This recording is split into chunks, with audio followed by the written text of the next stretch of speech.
Story 1. My neighbor poisoned my dog with cannabis brownies, mocked my sick daughter to my face, and genuinely believed his daddy's money made him untouchable. He was half right. His father's money did protect him. Until we figured out how to turn that exact protection into a weapon. So here's the short version. A trust fund nightmare moved in next door last Christmas and spent the next several months systematically terrorizing my family. Police couldn't touch him. Petitions went nowhere. He escalated until he hurt our dog. That's when my wife and I stopped playing nice and started playing smart, and the fallout reached places he never saw coming. I'm Mark, late 30s, and I'm not someone who looks for trouble. My wife Sarah is a freelance writer, mid-30s, sharper than anyone gives her credit for. Our neighbor was Chad Reynolds, rich, bored, and cruel. His father Gerald is a well-known businessman and philanthropist. And then there's Adam, our dog, who never did a thing to anybody. We'd lived in Willowdale for 6 years before Chad Reynolds showed up. Quiet street. The kind of place where people wave from their driveways and nobody locks their side gates. The house next door had been empty for 3 months after the previous owners retired to Florida, and when the moving trucks rolled in the week before Christmas, I figured I'd do what anyone does, walk over, introduce myself, offer a hand. Chad was standing in his driveway directing movers like a general commanding troops. Designer sunglasses. Polo shirt that probably cost more than my monthly grocery bill. I crossed the lawn with a six-pack and my best neighborly smile. Hey, I'm Mark. Welcome to the neighborhood. He looked at the beer, then at me, then back at the beer. Didn't take it. Cool, he said, and turned away. I stood there for a moment holding the six-pack like an idiot, then walked home. Sarah was watching from the kitchen window. She raised an eyebrow. I shrugged. Over the next few weeks, we tried again. Sarah collected a package that sat on his porch in the rain, left it at his door with a friendly note. He never acknowledged it. I waved every time I saw him. Nothing. Not hostility exactly, just a complete refusal to register our existence like we were furniture he hadn't ordered. Then came the trash incident. Our elderly neighbors, a couple in their 70s, the Patels found garbage bags dumped on their front lawn 3 mornings in a row. Takeout containers, beer cans, the kind of waste that comes from someone who entertains frequently and doesn't care where the aftermath lands. Mr. Patel mentioned it to me over the fence, shaking his head more in confusion than anger. 2 days later, Chad cornered me in the driveway. Tell your old friends to stop accusing me of dumping trash on their property. His jaw was tight. I don't appreciate being slandered. Nobody accused you of anything, Chad. They just... I know how this works. People see the new guy, the guy with money, and they want to make problems. He stepped closer. Don't make problems for me, Mark. That night I ordered a security camera. Installed it the next weekend, angled to cover the side yard between our houses. I told myself it was just a precaution. It wasn't enough.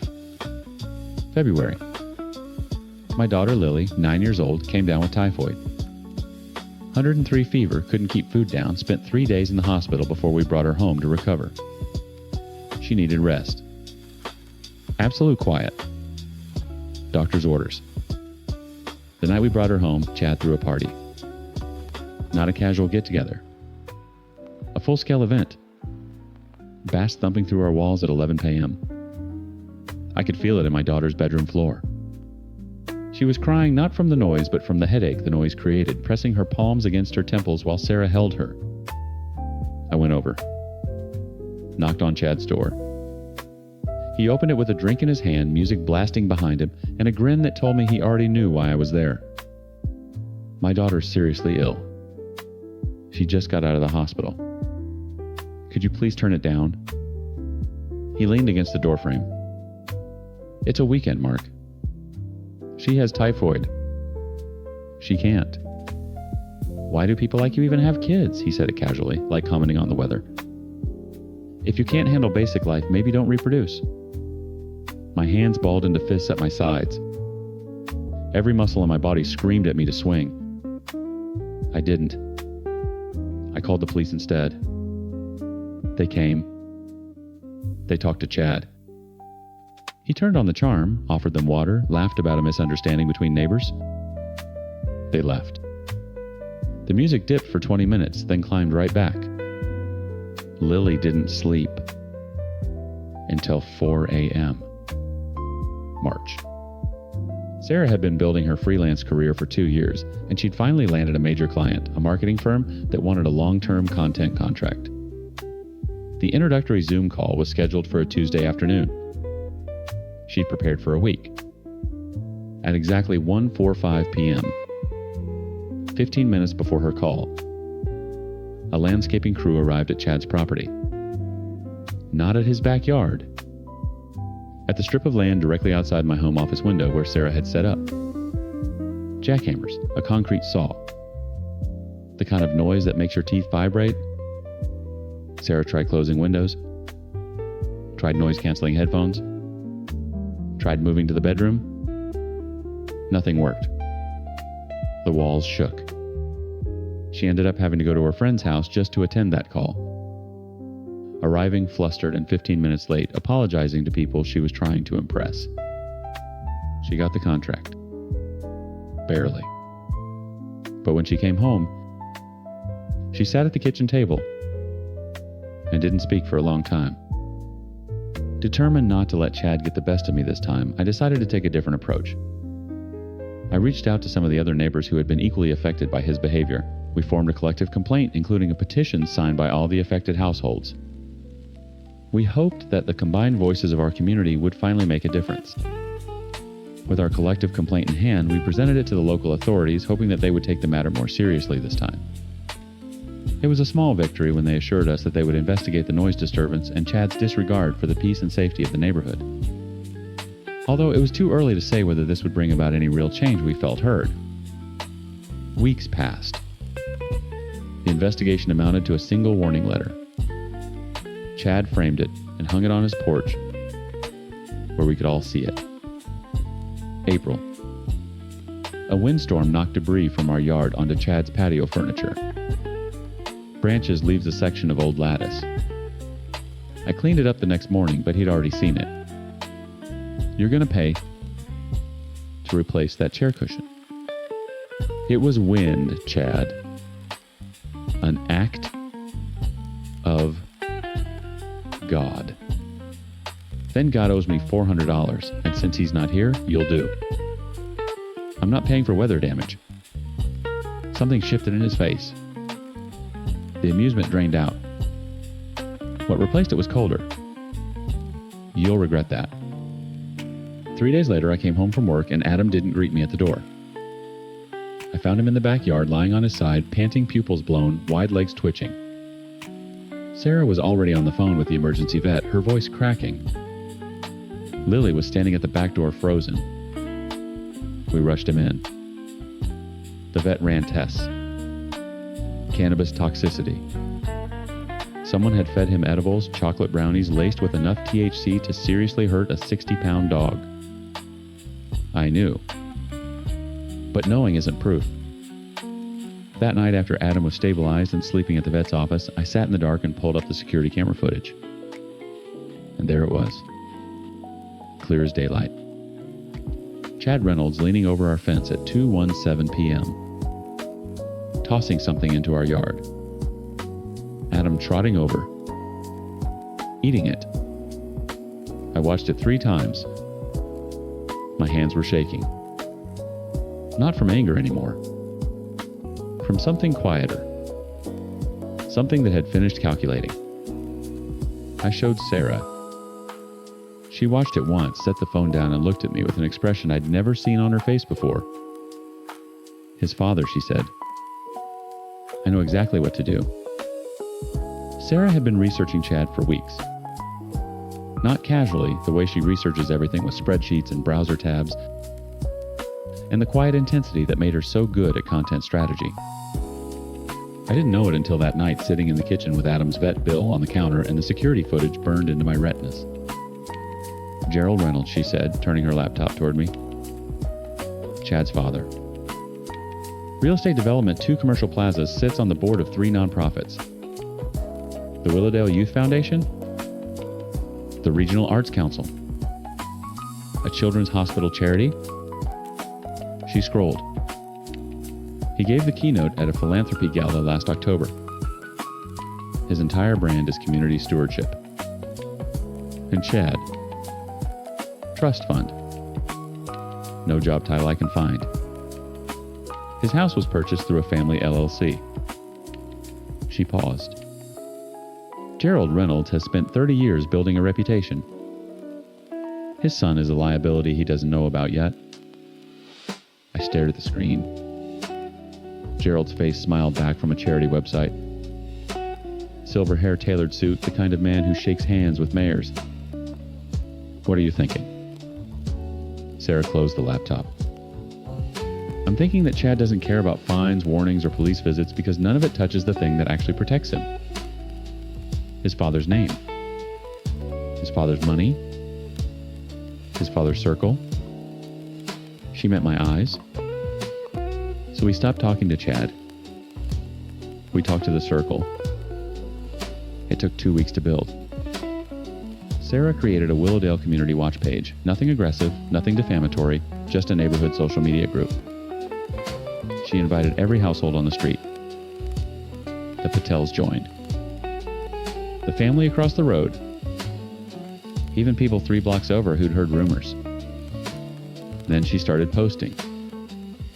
The first video was the trash. Security camera footage timestamped showing Chad tossing bags onto the Patel's lawn at 1 a.m. No commentary. Just the clip and a caption times concerned about repeated dumping on elderly residents' property. Anyone else experiencing this? Asterisk. 18 shares in 2 hours. The second post was the noise complaint documentation. The petition. The warning letter Chad had framed on his porch. Screenshots of the police report from the night Lily couldn't sleep. Sarah laid it out like a case file. Dates, times, outcomes. She tagged the local community board. 40 shares. Comments started rolling in. The third post was Adam. Sarah edited the security footage herself. Chad leaning over the fence. The toss. Adam eating. Then a photo of Adam at the vet IV in his leg, eyes glassy. Then the toxicology report. She didn't write anything inflammatory. She didn't have to. The footage spoke in a language everyone understood. That post hit 200 shares overnight. And Sarah, who understood algorithms the way mechanics understand engines, had already seeded it into the networks that mattered.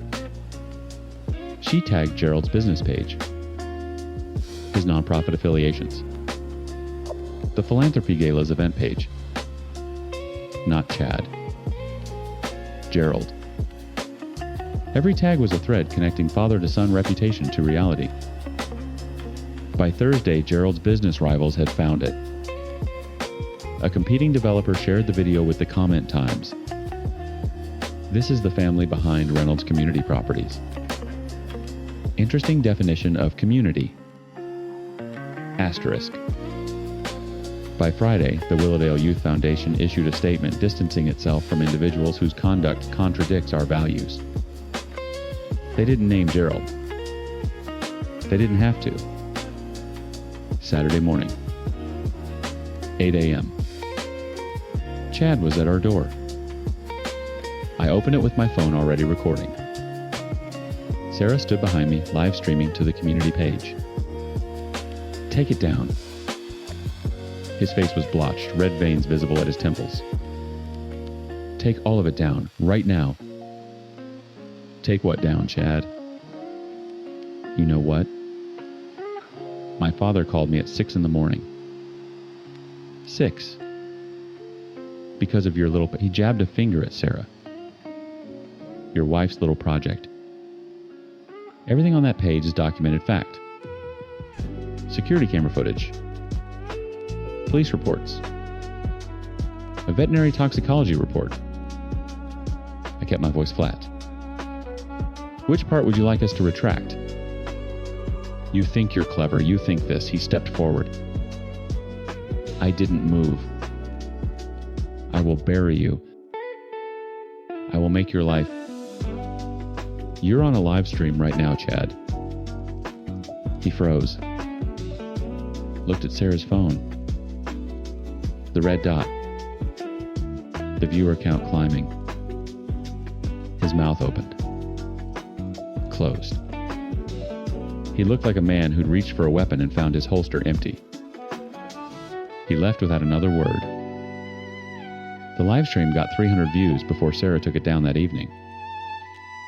But by then, screenshots were everywhere. Gerald's philanthropic associations had already released a second, more pointed statement. Noise violation fines previously ignored were suddenly enforced. The framed warning letter disappeared from Chad's porch. Local teenagers spray-painted Time's Neighbor of the Year times across his garage door. I didn't condone it. I didn't scrub it off either. By mid-May, Chad's house went quiet. Not the quiet of someone being considerate, the quiet of absence. His car disappeared. The blinds stayed drawn. Packages accumulated on the porch until someone not Chad collected them. The house stayed locked through June, July, August. Lawn unmowed. A for rent sign appeared in September, posted by a property management company linked to Gerald's LLC. In October, a family moved in. A couple in their early 30s. A boy around 7 who spent the first afternoon chasing a soccer ball across the front yard. I watched from the kitchen window. Sarah came up beside me.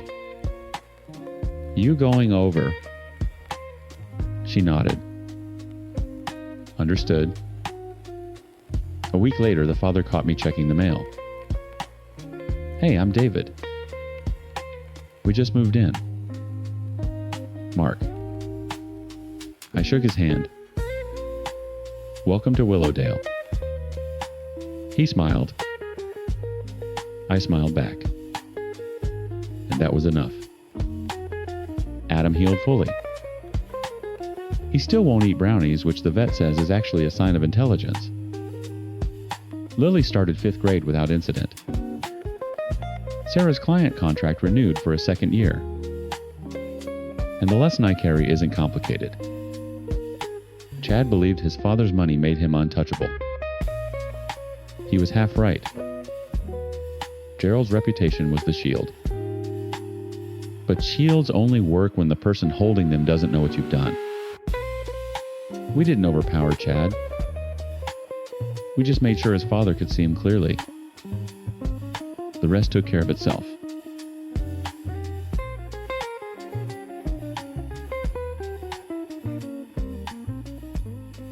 Story 2. My little brother called me a slave for working a 9 to 5. My parents said I was a loss-making deal because I chose journalism over science.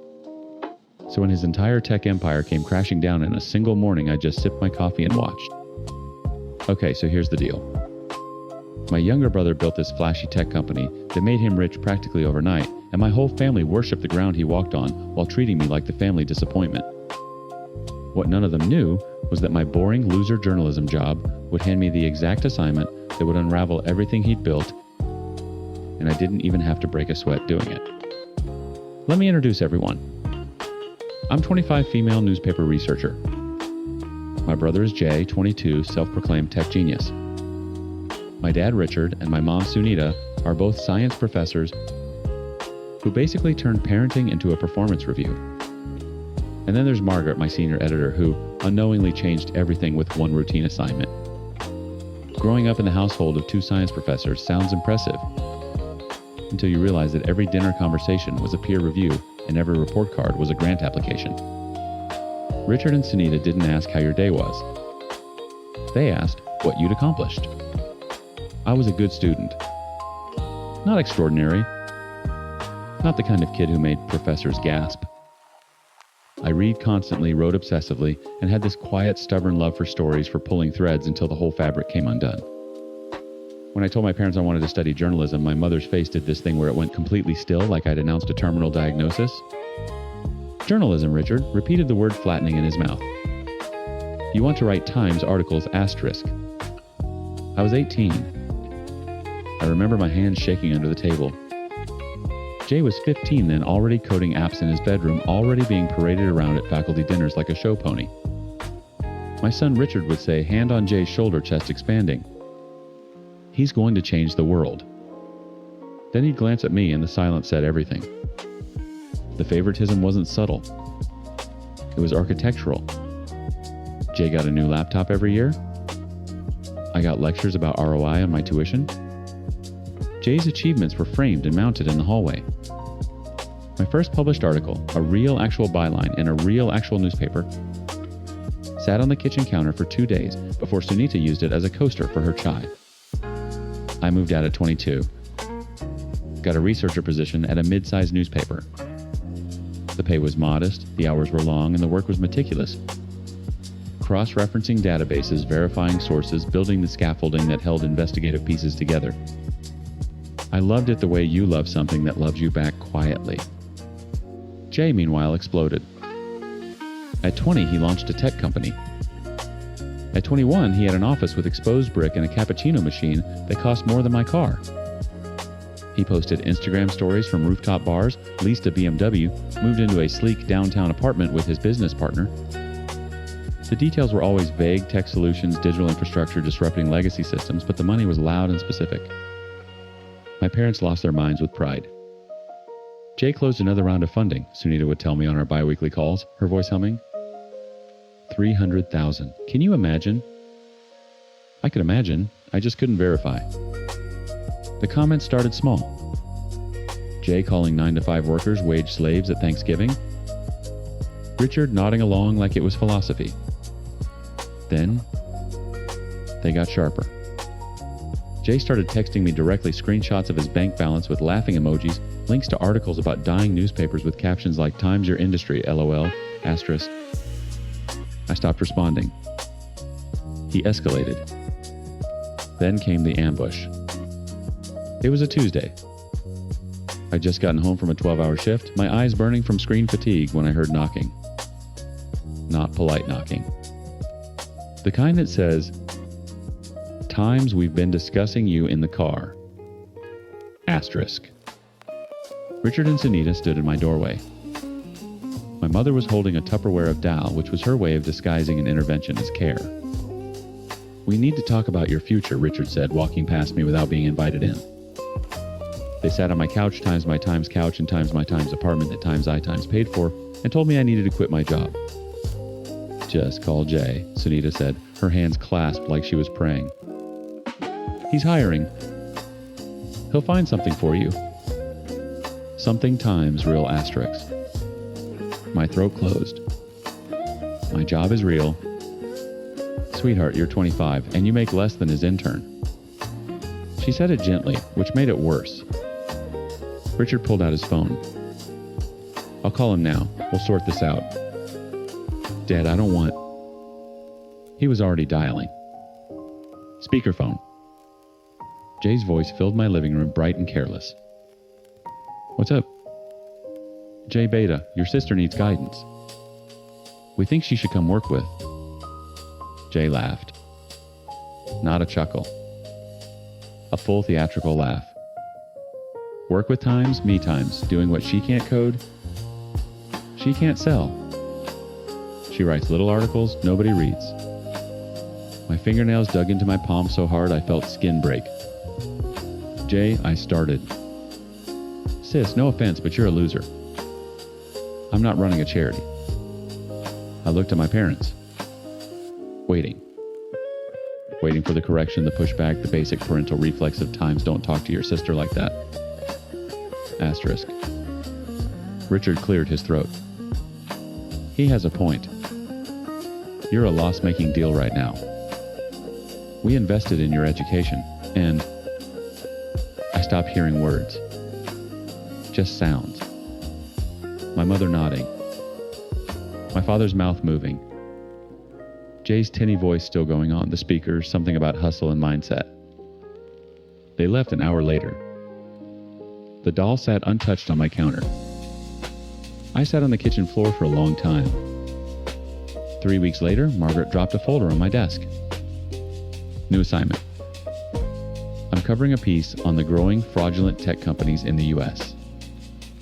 Their operating models, how they scale, how they collapse. I need you to build me the research backbone. She gave me a brief rundown. There are many ways these fraudulent companies operate. The easiest fraud is calling customers, posing as bank officials, extracting credit card details, CVV numbers, draining accounts dry. Then there's the antivirus scam someone calls. Posing as a software executive gains trust by pointing out simple issues like internet lag or storage problems. Creates urgency about malicious attacks. Then installs remote access. Tools. There were dozens of variations, all following the same architecture: fake legitimacy, manufactured urgency, rapid extraction. I spent the first week building spreadsheets, revenue models, growth patterns, red flags, and then my hands went still on the keyboard. The growth trajectory I was mapping, the impossible client acquisition rates, the shell company registrations, the offshore payment routing. I'd seen this exact pattern before on Jay's Instagram stories. In his vague explanations, and the numbers that never quite added up. I pulled up his company's public filings. My pulse was hammering so loud I could hear it in my teeth. Every single data point matched. I didn't sleep that night. Or the next. I sat cross-legged on my bed with my laptop burning, my thighs toggling between Jay's company filings and the fraud architecture models Margaret had outlined. Shell registrations in Delaware. Payment routing through 2 intermediary LLCs before hitting an offshore account. Client acquisition numbers that would require a sales team of 200 run by a company with 11 listed employees. Jay had 11 listed employees. My journalist brain did what it was trained to do. It pulled the thread. I spent 2 weeks verifying. Quietly, methodically. The way you build scaffolding, one cross-reference at a time. I matched his company's registered addresses to known fraud operation hubs. I traced his clients through public records and found hollow entities, paper companies with no employees, no offices, no product. I found call center contracts buried in procurement databases. I found the antivirus scam playbook. The exact one Margaret had described. Someone calling, posing as a software executive. Gaining trust through simple computer complaints. Creating urgency about malicious attacks embedded in training, documents uploaded to a cloud server his company had failed to make. Private. Jay's exposed brick office wasn't disrupting legacy systems. It was running a fraud farm. And the BMW, the rooftop bars, the $300,000 in funding that made my mother's voice hum with pride, all of it was stolen. Drained from bank accounts of people who picked up the phone and trusted the voice on the other end. I sat with this for 3 days. My hand shook every time I opened the folder. Not from fear, from something worse. The gravitational pull of what I was about to do and the absolute certainty that I was going to do it. I couldn't confront him. Jay was smart enough to have exit routes.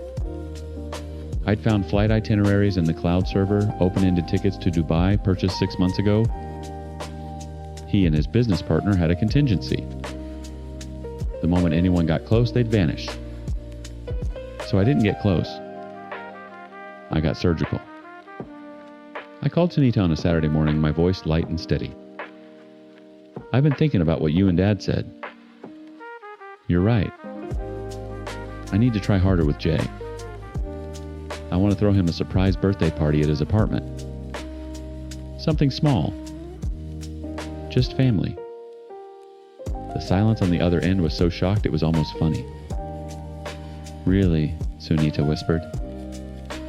Really. I'll handle everything. Jay's birthday was 11 days away. I used every one of them. I visited his apartment 3 days before the party, under the pretense of decorating. Jay wasn't home. His business partner let me in, barely looking up from his phone. I moved through the apartment with streamers and balloons, and while I taped gold foil letters to the living room wall, I placed 2 recording devices. One behind the mounted TV, one inside the decorative bowl on the kitchen island. Small, unobtrusive, the kind I'd seen in evidence lockers during a courthouse assignment 2 years ago. The party was on a Friday. I made a cake. I smiled. I handed Jay a wrapped gift, a leather notebook, because the irony pleased me, and watched him set it aside without opening it. "You didn't have to do all this," Jay said, leaning against his kitchen island 2 inches from the second recorder. He was being magnanimous. Generous with his attention the way people are when they've already decided you're beneath them. "I wanted to," I said. Richard clapped Jay on the back. "See, family comes together." I left at 10. Jay's business partner arrived at 10:30. I know because the recorder caught the door. It also caught everything else. 3 hours of conversation? Revenue breakdowns? Client lists? The words "burn the Delaware filings" and "move the Dubai flight up to March"? Jay's voice clear as glass, walking his partner through which accounts to drain before the quarter closed. Names. Numbers. Routing codes. I listened to the recordings in my car at 2 a.m, parked outside my apartment building, and my hands were so steady it scared me. I didn't write the article. That wasn't my role. I compiled everything, the financial records, the shell company traces, the cloud server documents, the recordings into a single airtight package, and sent it to the IT cell's cybercrime division through their anonymous tip line. No name, no return address, just evidence structured the way I'd been trained to structure research, clean sourced, and irrefutable. The raid happened on a Tuesday, 7 a.m. I know because Sunita called me at 7:23 screaming so hard the words collapsed into each other. They took Jay Police, his office times, everything, asterisk. I sat on my bed and said, "Oh my God," and my voice sounded exactly right. Jay's accounts were frozen by noon. His property was seized by 3. His passport was confiscated before he could reach the airport. The BMW was towed from the impound lot where it had been parked, since officers pulled him out of it in handcuffs. The genius empire crumbled in a single morning. Within a week, Jay was back in my parents' house. The exposed brick apartment was gone. The cappuccino machine was evidence. He sat in his childhood bedroom while lawyers filed motions, and Richard paced the hallway gray-faced, calling everyone he knew. "Someone on the inside did this," Jay said at dinner. "I heard it through Sunita's speakerphone, which she'd accidentally left connected when she called to tell me the latest. Someone tipped them off. Someone who had access."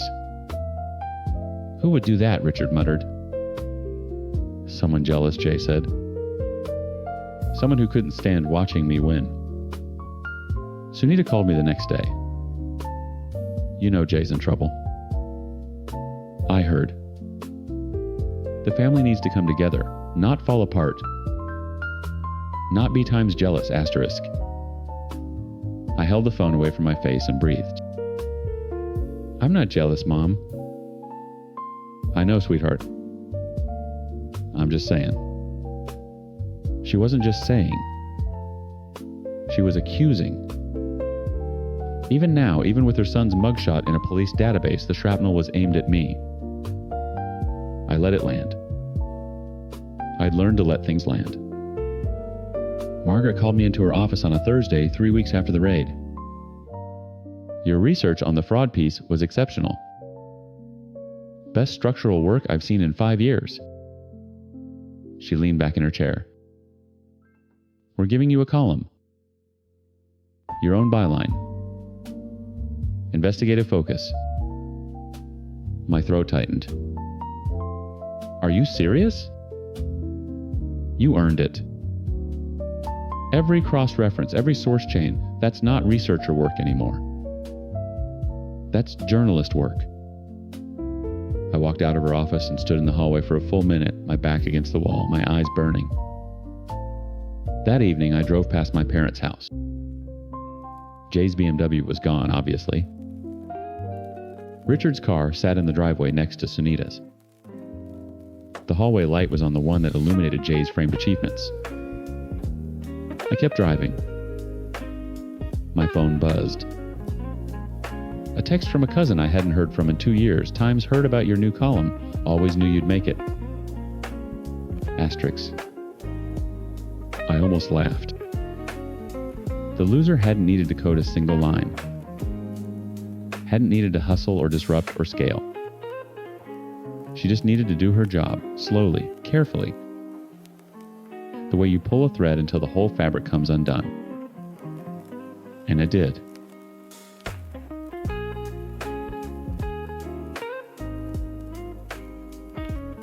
Story 3. I quit a 6-figure career so my wife could chase her nursing dream. I cooked every meal, drove every carpool, attended every parent-teacher night because that's what you do when your partner says she needs you to hold down the fort. Turns out the only thing she needed me to hold down was the lie. So here's the short version. My wife spent months telling me her hospital was a war zone of drama between 2 feuding coworkers, and I believed every word. What she didn't count on was one of those coworkers sending me videos that proved my wife's demanding career was really a cover for a full-blown affair with a doctor. And when she tried to weaponize our own kids against me, they'd already chosen sides long before I ever found out. I'm 41, a stay-at-home dad who traded his career for his family. My wife is Maya, 38, a nurse I trusted with my whole life. The other man is Dr. Henry, a resident at her hospital, who apparently had a reputation I was the last to learn about. Then there's Dr. Kia Henry's ex, who became the most unlikely messenger I've ever gotten a text from.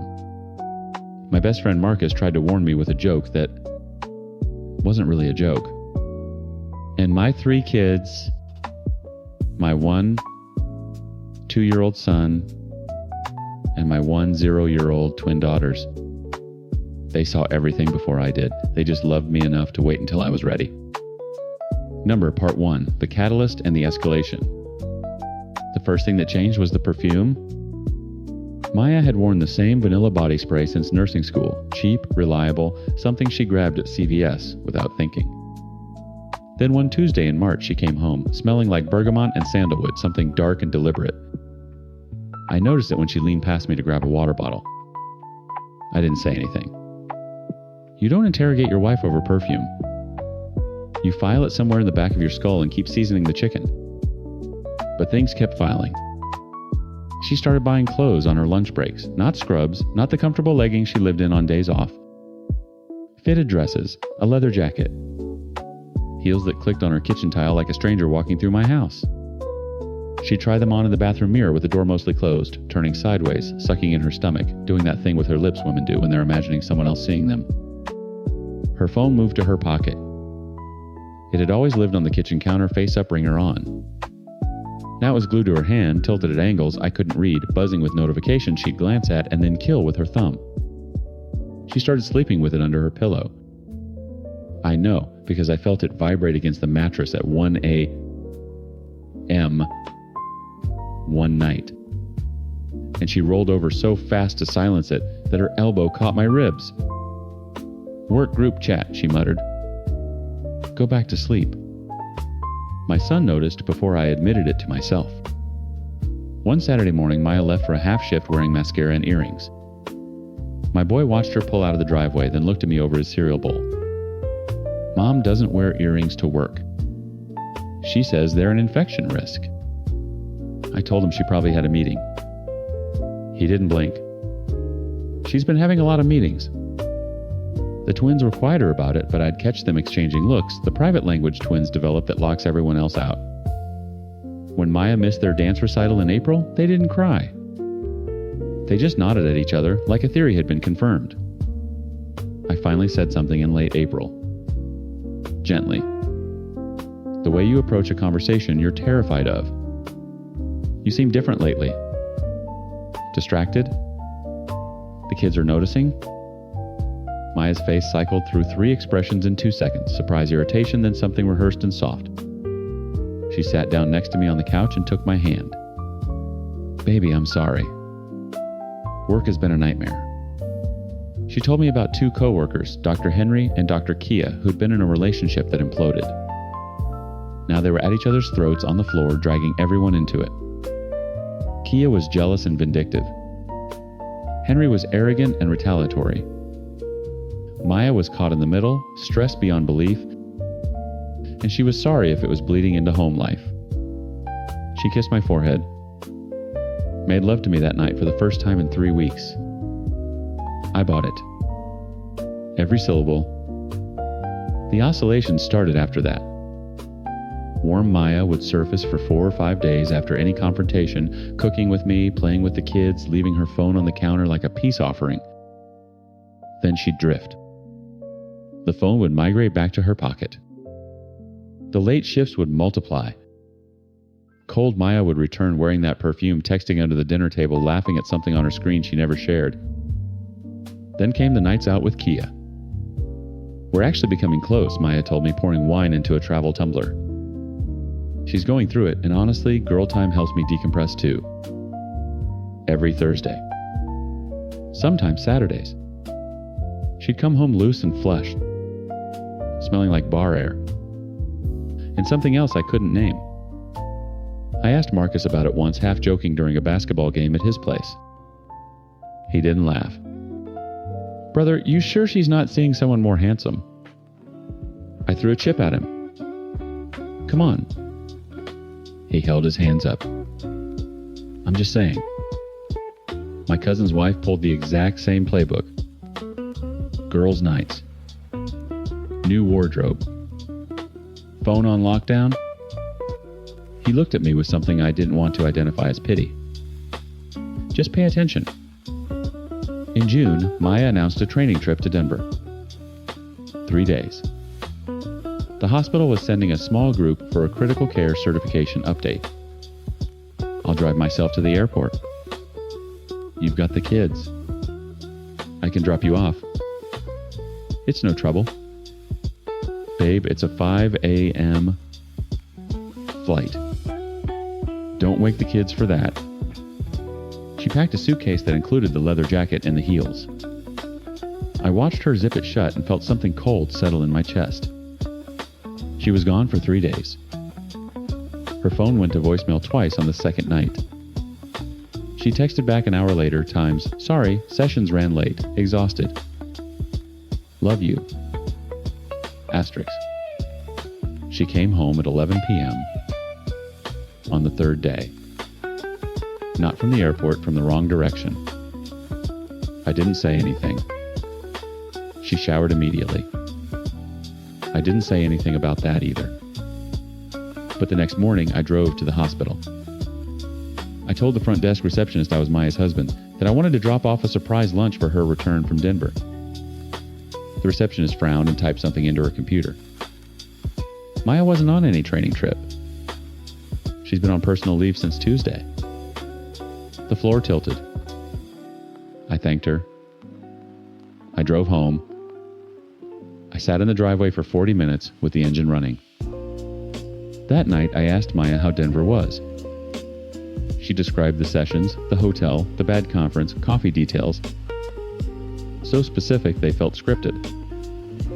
I nodded. Then I mentioned casually that I'd stopped by the hospital. Her fork froze halfway to her mouth. The receptionist said you were on personal leave, not a training trip. And she started giving explanations. She said that the receptionist had no idea about what was going on inside the floor. I patiently listened to her and then told her that the receptionist had gotten the information from Dr. Kia. Maya got furious at this and said that Kia was an evil woman and she deliberately lied to put her in trouble. I said okay and ended the conversation. I could have asked for the evidence that she was in Denver, some training badges, ID cards, or anything else that proved she was there, but God knows why I avoided the conversation. I had a gut feeling that she was lying. She was not on that work trip. But I wasn't ready for that truth, so I avoided asking for any such details. 2 days passed and that feeling was choking me up.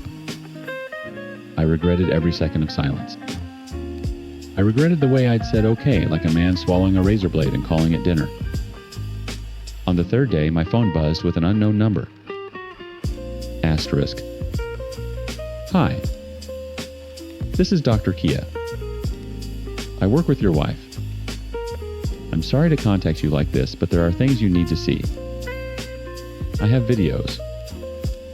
Asterisk. I met Dr. Kia at a coffee shop 14 miles from the hospital. She picked the distance on purpose. She was younger than I expected, sharp eyes, no makeup, the kind of exhaustion that lives in the jaw. She slid into the booth across from me, placed her phone face down on the table, and said, "I'm not doing this to be kind. I want you to know that up front." Then why? Because Henry did the same thing to me. And your wife watched it happen and said nothing. So now I'm saying something. She told me everything. The timeline. The mechanics. The architecture of it. Maya and Henry had started flirting in January. Small things coffee, runs inside jokes on the floor. By February, Maya was drunk at a staff happy hour, telling Kia's friend that Henry was the most thrilling man she'd ever been around. By March, they were using empty patient rooms on the third floor during shift overlaps. Kia knew because the security footage timestamps matched their coordinated breaks, same rooms, same 15-minute windows, doors locked from inside. They got smarter after April, Kia said. Started taking personal leave on the same days. Always Tuesdays and Thursdays. Thursdays. Girls' night with Kia.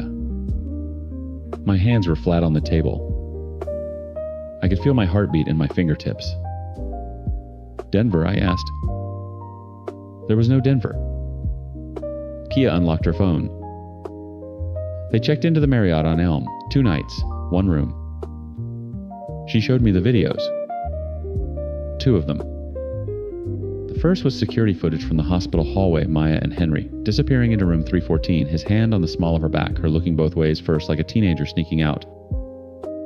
The second was a photo Kia's friend had taken at the Marriott bar, Maya, in the leather jacket Henry's arm around her waist.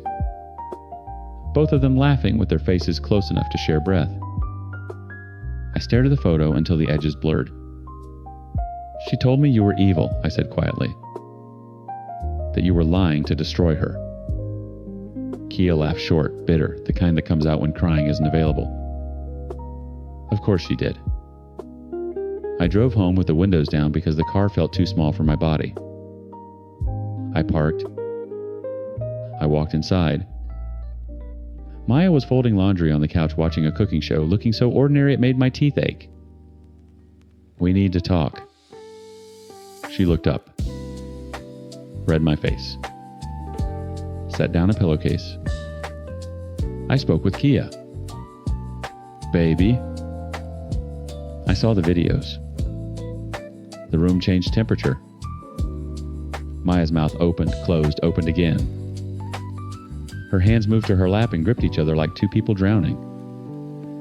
Those are faked. She's... Maya. She manipulated. I saw the Marriott.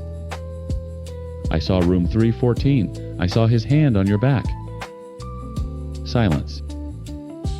The cooking show host was explaining how to deglaze a pan. I picked up the remote and turned it off. What followed was the most clarifying 40 minutes of my life. Maya cried.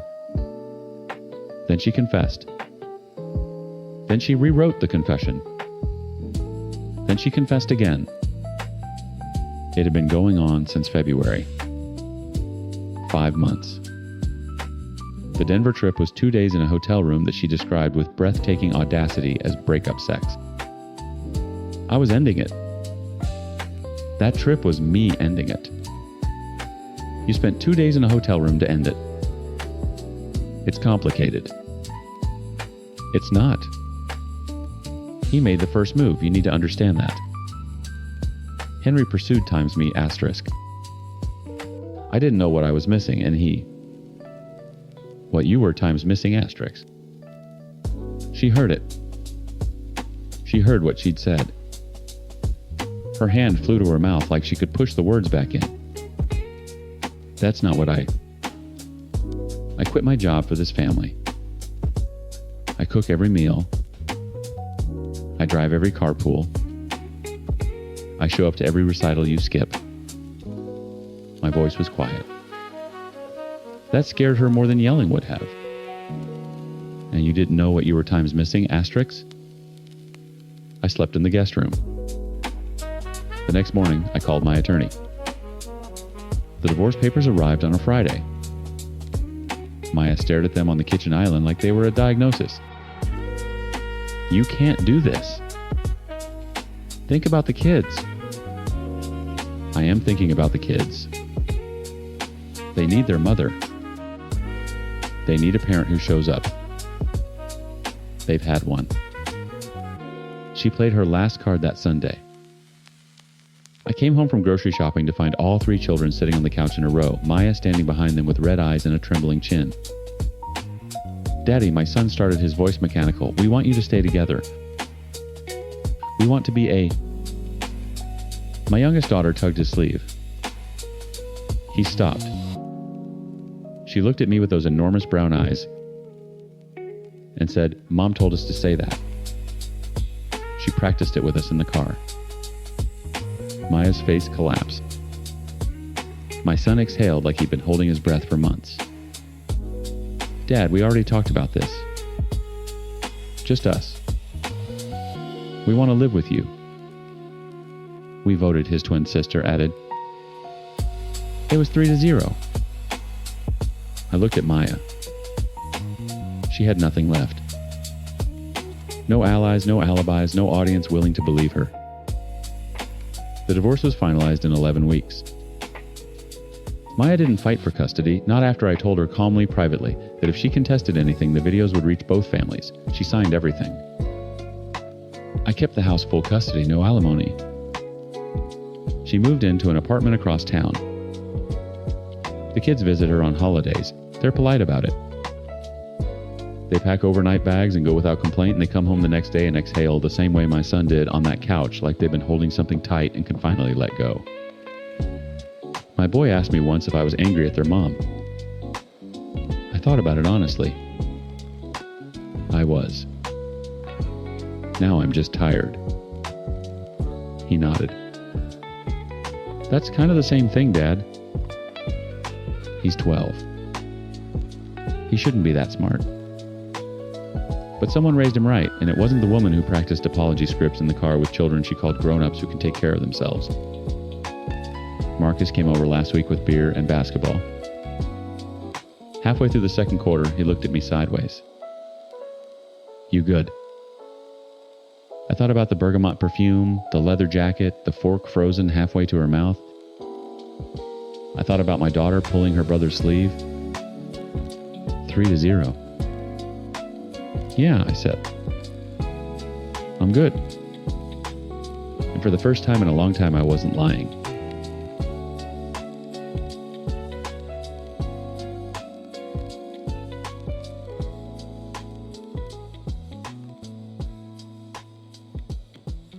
Story 4. My twin sister tried to kill me slowly, night after night, in her own dorm room. And the worst part, she did it with a smile and a home-cooked meal. So here's the short version. My identical twin spent months drugging my food with sleeping pills, destroying my reputation with disgusting rumors, stealing my assignments, and even making out with my boyfriend while wearing my dress, because when you look exactly like someone, you can literally become them. I caught all of it on camera, and what happened next burned our family to the ground. I'm Rose, 20 years old, female. My twin sister is July. My roommate is Kate. And thank God for her, because without her, I'd probably still be swallowing poison. My boyfriend is Jack. July's boyfriend is Jacob. And my parents. They're the ones who spent 20 years making sure July and I were identical in every possible way, never once asking if that was slowly turning one of us into a monster. Let me tell you how it started. Not the poisoning that came later. The real beginning was a yellow sundress. The morning we left for college, I laid out 2 outfits on my bed. Matching, obviously. Our parents had dressed us identically since the womb, and by 20, it was just muscle memory. I'd picked these soft yellow sundresses, cheerful first day of a new life energy. I held one out to July. She looked at it like I was handing her a dead animal. I'm not wearing that. What? Why? She snatched it from my hand, walked to the kitchen, and cut it down the middle with a pair of scissors. Right in front of Mom. Right in front of Dad. Neither of them said a word. July dropped both halves on the floor, stepped over them, and walked to the car. I told myself it was stress. Moving day nerves. Leaving home for the first time. I told myself that for weeks. I should have listened to the scissors. Our parents had insisted we attend the same college, same dorm, same program, business administration, because Dad said it was practical. They'd requested we be placed in the same suite. The setup was a shared kitchen and living area with 2 bedrooms. I roomed with Kate, and July had a single across the hall. Our parents had engineered it so we'd never be more than 15 feet apart. What they didn't engineer was Kate. Kate had no history with us. No loyalty to the twin mythology. No reason to smile and nod when things didn't make sense. And things stopped making sense almost immediately. The first week I started waking up wrong. Not groggy the way you feel after a bad night, this was different. My skull felt filled with wet concrete. My alarm would scream for 20-30 minutes and I wouldn't hear it. I'd stumble into my 9 a.m. Lecture 15 minutes late. Vision swimming, and there was July in the front row. Already seated, notebook open, looking at me like I was something stuck to her shoe. Rough night, she'd whisper. Always with that little smile. By the 3rd week, I was failing. Missing deadlines. Showing up to the wrong classroom because I couldn't read my own schedule through the fog. My professor started giving me that look, the pitying one, the one that says, "Times we've seen your type before, you won't last the semester." Asterisk. And July cooked for me every single night. That's the thing that kills me now. She'd stand in that little dorm kitchen, making pasta, making stir-fry, making these elaborate meals that no other college student was bothering with. And she'd set a plate in front of me and say, "Eat Rose. You look terrible." She said it with such tenderness. I'd eat every bite and thank her, and go to bed and wake up 8 hours later feeling like I'd been buried alive. Kate noticed before I did. Of course she did. "Rose, have you seen a doctor about the headaches?" "It's just stress." "It's been 3 weeks. You sleep like you're in a coma and you wake up worse." "That's not stress." I went to the campus health center because Kate physically walked me there. The doctor ran blood work, looked in my mouth, and his face changed. He asked me if I was taking any medication. I said no. He said my results showed elevated levels consistent with repeated sedative ingestion. He said the ulcers forming along my gums and inner cheeks, the ones I'd been ignoring, the ones that made it hurt to eat, which was ironic since eating was apparently what was causing them, were a reaction to prolonged chemical exposure. "Someone is drugging you," he said, "or you're drugging yourself." My hands went cold. I sat in that sterile little room, and my hands went completely cold. But I still didn't believe it. Not really. Not about July. Then the meme page happened. Jack, my boyfriend, sweet and oblivious, Jack found me between classes and handed me his phone with this look on his face, like he was about to deliver a terminal diagnosis. "You need to see this," he said. "I'm sorry." The college meme page. An anonymous post under the username *** Hello Kitty ***. When he showed me the memes, tears rolled down my cheeks after reading them. The article said that the reason why I was getting mouth ulcers and blisters was because I had multiple intimate relationships with homeless people, and that was how I earned money. It had been shared hundreds of times. People I'd never spoken to were tagging each other laughing. I looked at the username and something switched in me. Hello Kitty. July's bedroom at home was a shrine to Hello Kitty. Her phone case. Her pajamas. Her shower curtain. Everything started to connect. Dot by dot by dot. That night I didn't eat what July cooked. I told her I wasn't hungry. She pushed the plate toward me. "Come on, you need your strength." And I said no. She stared at me for exactly 2 seconds too long, then shrugged and scraped the plate into the trash. That night, for the first time in weeks, I could not fall asleep. I lay in bed with my eyes wide open, heart hammering, brain clear as glass for the first time since September. And at 2 a.m., I heard my bedroom door open. I watched through barely closed eyes as July crept to my desk, picked up my completed assignment for Professor Handler's class, the one worth 40% of our grade, and passed it through the cracked front door to someone waiting in. The hallway. I stopped breathing. I didn't move. She padded back to her room and closed the door softly, and I lay there until sunrise, with one thought crystallizing into something sharp enough to cut. Kate was right. About everything. The next morning, I sat across from Kate at breakfast and said, "I need your help. And I need a camera." Kate hid the camera inside the ceramic fruit bowl on the kitchen counter, angled toward the stove, the cutting board, the spot where July always stood when she cooked. We tested it 3 times. The resolution was sharp enough to read the label on a spice jar. Then I went to July's room and knocked. "Hey," I said, leaning against her doorframe with every ounce of casual I could manufacture. "I've been so stressed about the Handler final tomorrow. I haven't been eating right. Would you make that pasta thing tonight, the one with the garlic cream sauce?" She looked up from her phone, studied my face. I kept my expression soft, grateful. Little sister opened the face she'd been exploiting for months. "Of course," she said.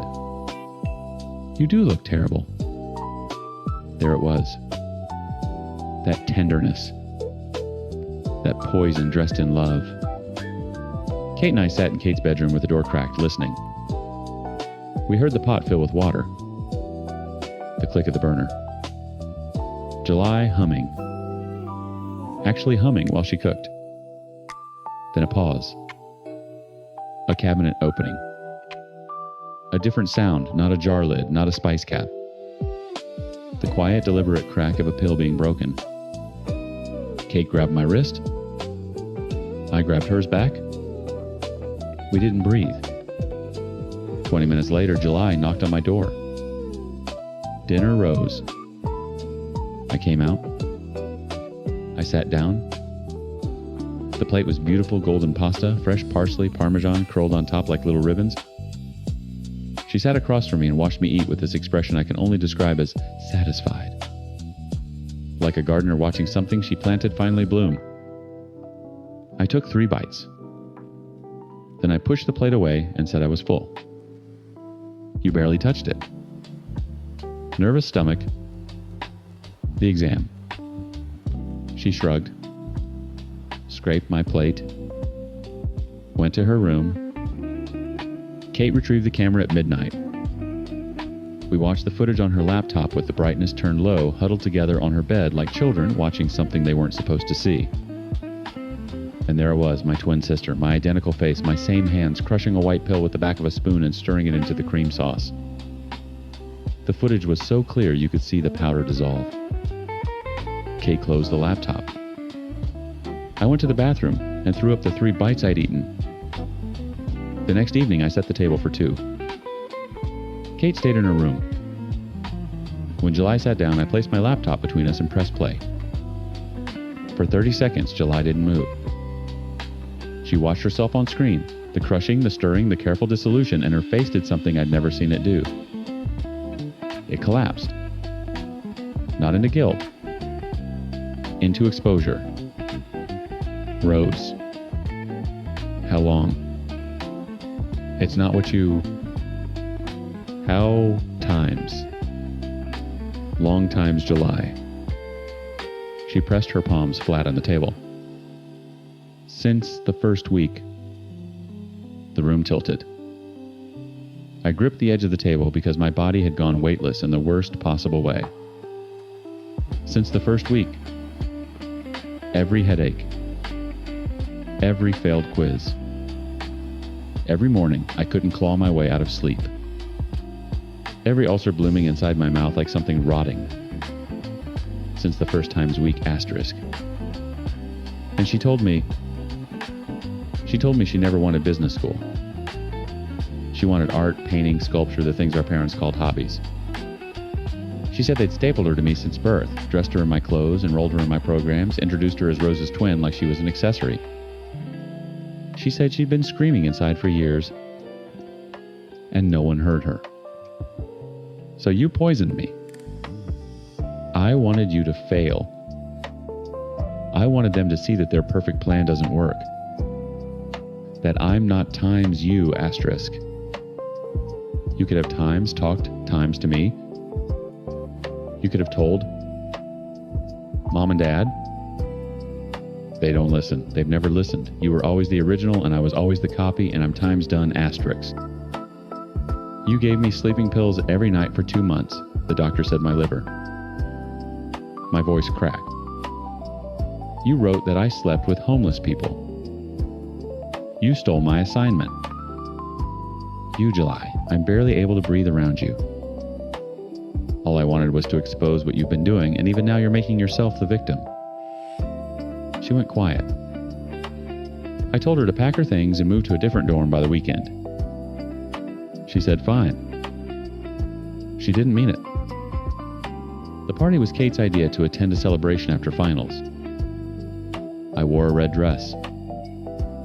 I danced with Jack. For 3 hours, I felt like a person who hadn't been systematically dismantled by her own blood. Then Kate grabbed my arm and pointed across the room. July. Same red dress, not similar times, same time she must have bought it when I did. She was pressed against the wall with her mouth on Jack's mouth, her hand on his chest, and he was kissing her back because how would he know we have the same face? The same times, everything, asterisk. I didn't scream. Something beyond screaming happened inside me. Something that cauterized the last living nerve of sisterly love and left clean, cold steel in its place. I walked over. I tapped her shoulder. Jack saw us both and his face went white, 2 identical women in identical red dresses, and the slow, horrible understanding flooding his eyes. Rose, oh God, Rose, I thought. I know, I said. It's not your fault. I looked at July. She smiled at me. Asterisk. Smiled. Asterisk. The offensive took 48 hours. Kate built a page public tag to every campus group with the camera footage, screenshots of the Hello Kitty meme account's metadata, traced to July's IP address, and a simple caption times. This is what my roommate's twin did to her. Asterisk. It spread faster than the rumors ever had. I sent the poisoning video to Jacob, July's boyfriend, the quiet guy from my French class who had never been anything but kind. He called me and his voice sounded like mine had sounded in that doctor's office. Cold hands. Wet concrete. He broke up with July that afternoon publicly in the campus courtyard, and he didn't lower his voice. I emailed everything to our parents. Every piece of evidence. The doctor's report, the video, the meme page, the stolen assignment. I typed it all out with steady hands and hit send.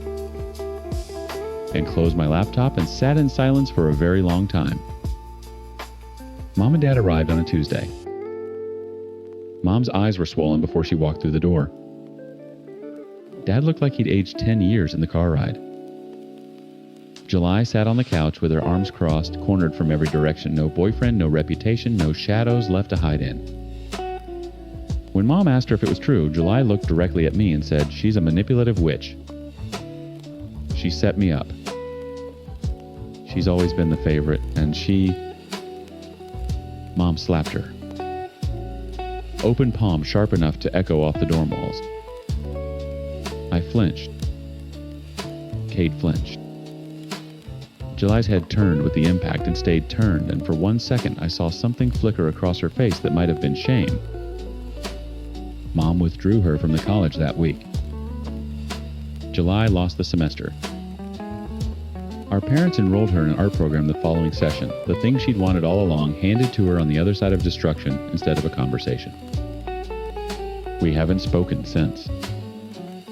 Kate helped me rearrange the suite. We turned July's single room into a study. I threw out every pot and pan in the kitchen and bought new ones. I went back to the doctor and he said my levels were normalizing, that the ulcers would heal, that my liver would recover. He didn't say anything about the rest of it. There's no blood work for the knowledge that your own reflection tried to destroy you. No medication for the specific loneliness of losing someone who shared your face. I catch glimpses of myself in mirrors now and for a half second every time I see her. I'm told that fades. I'm not holding my breath.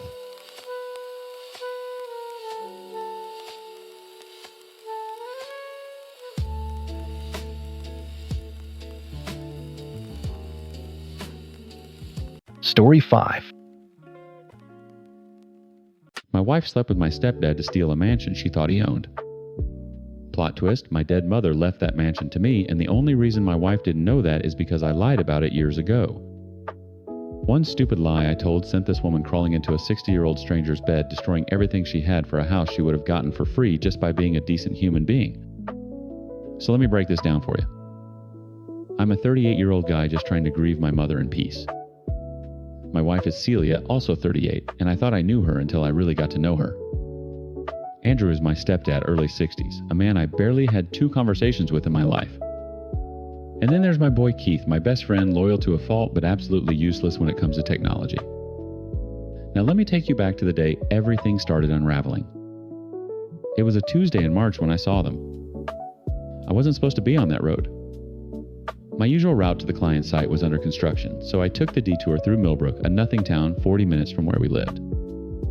There was a little roadside cafe with a green awning, the kind of place truckers stop at for bad coffee and decent pie, and I glanced over because I was looking for a gas station. That's when I saw Celia. She was sitting at a window booth leaning across the table, her hand resting on top of another hand. Not just resting, her fingers were interlocked with his. And she was laughing. That full-body laugh she used to save for me back when we were dating, the one where she tilts her head back and touches her collarbone.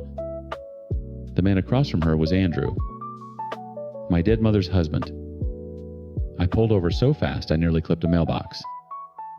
My hands were shaking on the steering wheel.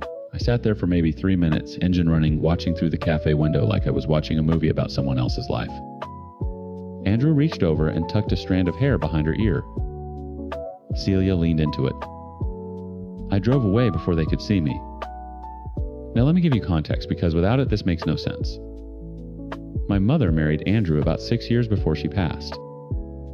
I never understood the relationship. Andrew was quiet, unremarkable, the kind of man who fades into the wallpaper at his own birthday party. My mother was a force of nature, a single mom who worked 2 jobs, put me through school, and somehow inherited a sprawling mansion from her uncle that she maintained with sheer willpower and duct tape. When she married Andrew, I asked her once, "Mom, why him?" She just smiled and said, "He doesn't take up too much space, baby. Sometimes that's enough." I respected it. But I never bonded with Andrew. After Mom died, we exchanged maybe 3 texts. One was him asking if I wanted a box of her old books. The other 2 were holiday obligation. So the idea that my wife was sitting in a cafe 40 minutes from home holding this man's hand, it didn't compute. When Celia got home that evening, I was sitting on the couch pretending to watch ESPN. "How was your day?" I asked. "Boring. Errands. Target. You know." She dropped her purse on the counter without looking at me. "Where'd you go for lunch?" "Just grab something at home?" She didn't even flinch. That's what got me. Not the lie itself, the ease of it. Like she'd been rehearsing. I let it go. Sat on it for 2 weeks. Watched her. She started taking calls in the bathroom with the faucet running. She bought new underwear, the kind she hadn't worn for me in years. And then unprompted, she brought up Andrew at dinner. "You know, we should invite Andrew for Thanksgiving. He's probably lonely. Your mom would have wanted that." My fork stopped halfway to my mouth. "Andrew?" "Yes. He's family, technically. We've never invited him for anything." "Exactly. That's sad, don't you think? I looked at her across the table and something cold settled at my chest. She held my gaze with this practiced softness, this manufactured compassion, and I realized I was looking at a stranger. Sure, I said. Let's invite Andrew. Thanksgiving was 6 weeks away. That gave me time. I told Celia I had a work trip the week of Thanksgiving, a conference in Denver that I absolutely could not miss. She protested for about 4 seconds before saying, "That's fine, I'll handle the dinner." Andrew shouldn't be alone on the holiday. I bet he shouldn't. I bought a GPS tracker and stuck it under her car. I called Keith. I need you to do something for me, and I need you to not ask questions. Brother, the last time you said that, I ended up in a canoe at 3 a.m. This is worse. I need you to go to my house on Thanksgiving. Celia's going to have Andrew over. I need you to walk in unannounced and record whatever you see. Silence. Then, you think she's...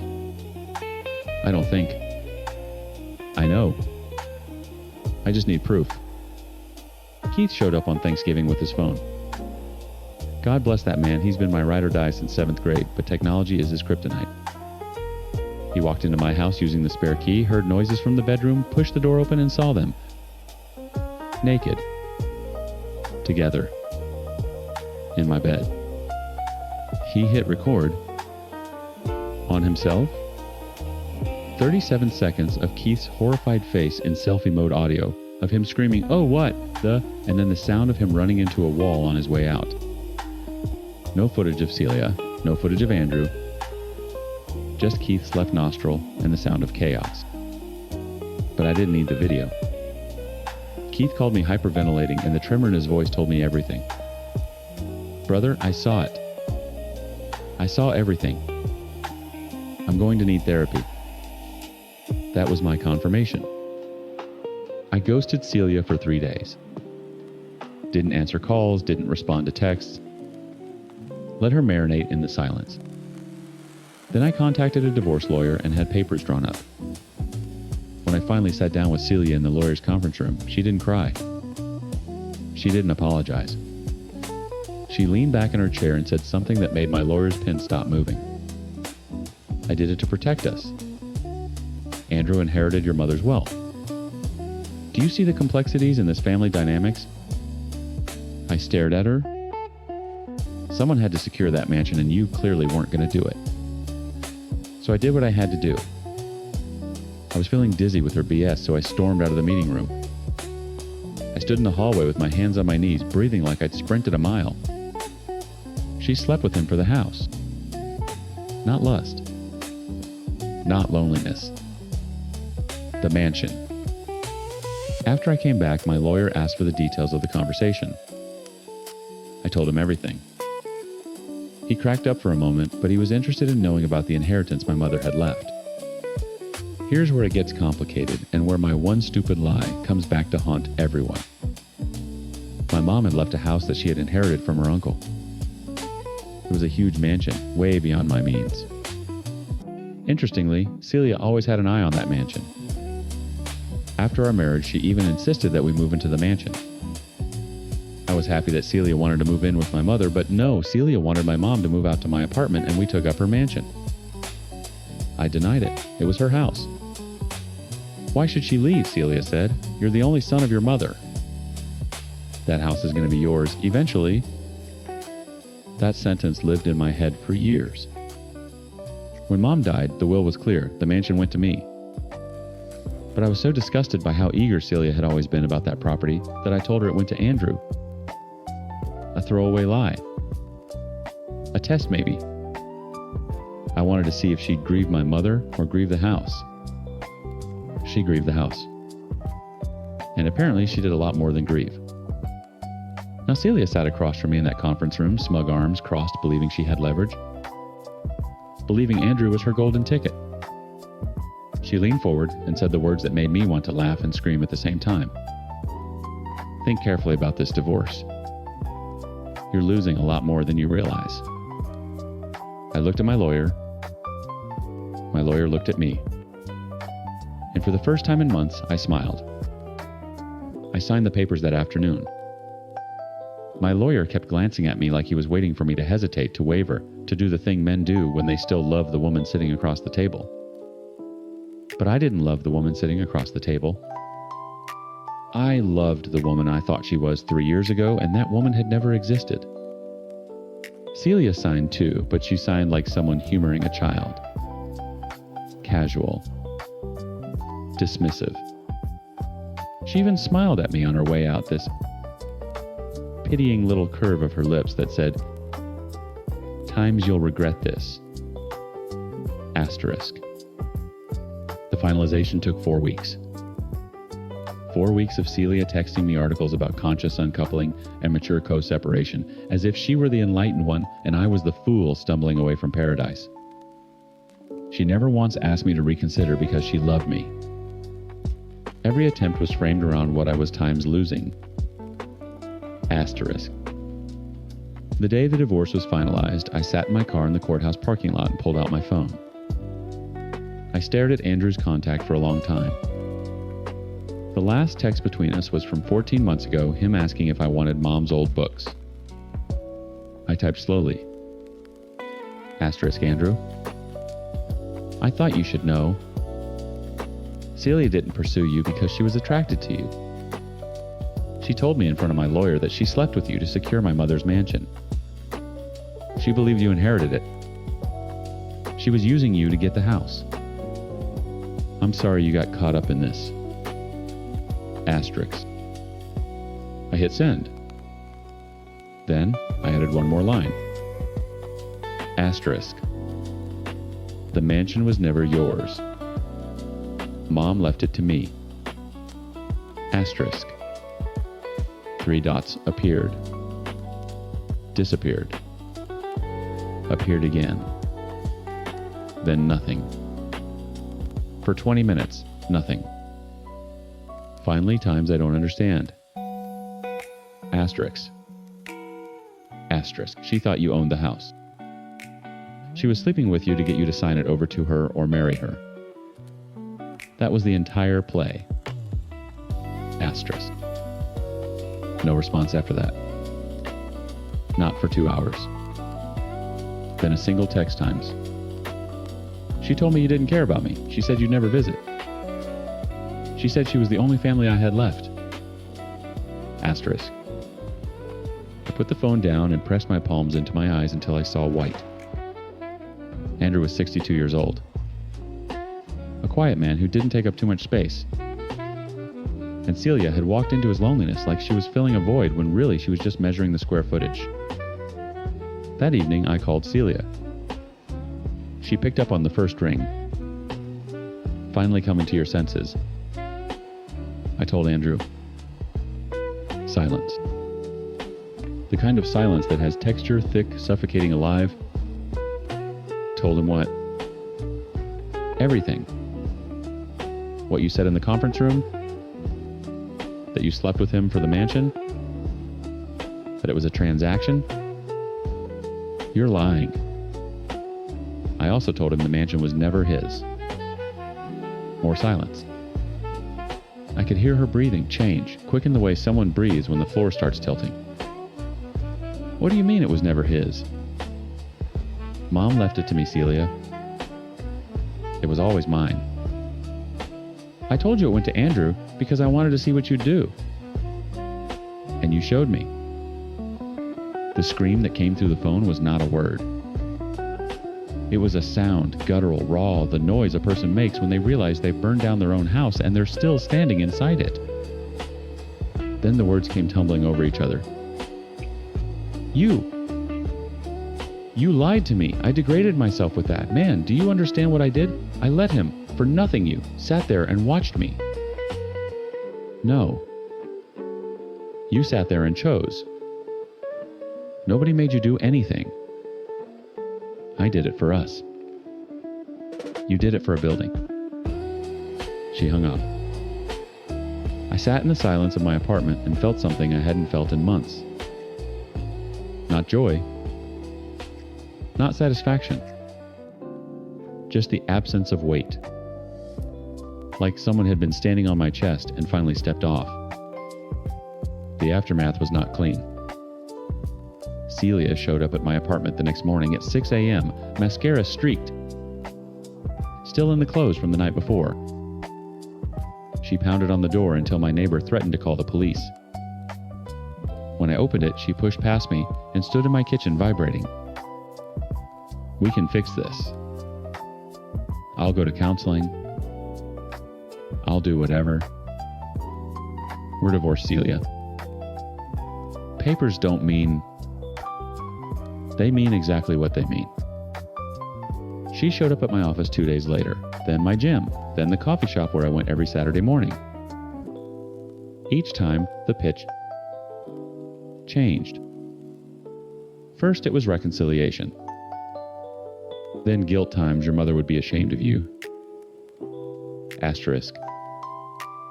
Then threats times I'll tell everyone what kind of man lies to his own wife. Asterisk. Then back to pleading. I filed for a restraining order. Meanwhile, I transferred the mansion into my name, officially hired a contractor, and spent 3 months renovating it. New kitchen. Refinished hardwood. Fresh paint in the color my mother always wanted, but never got around to a warm sage green she'd circled in a magazine I found in her bedside drawer. I rented it to a young family. A couple with 2 kids and a golden retriever. The rent was double what my apartment cost. Every month that deposit hit my account like a quiet inheritance, my mother still providing, still taking care of me from wherever she was. Celia found out about the tenants. Of course she did. She drove to the mansion and knocked on the door, told the wife she was the owner's spouse and needed access to the property. The cleaning crew I'd hired happened to be there that day. They escorted her out. She stood on the lawn screaming at a house that was never hers, never going to be hers, a house she'd sold her dignity to claim. The restraining order was granted the following week. Last I heard, Andrew blocked her number. She moved in with her sister 2 towns over. No husband, no house, no stepdad, no scheme left to run. Sometimes I drive past the mansion on my way home from work. I slow down and look at the sage green walls, the trimmed hedges, the toys scattered on the porch. And I think about my mother, a single mom who worked 2 jobs, who held that house together with willpower and duct tape, who married a man because he didn't take up too much space. She left me everything she had. And the woman who married me for it ended up with nothing at all. Mama always did have the last word.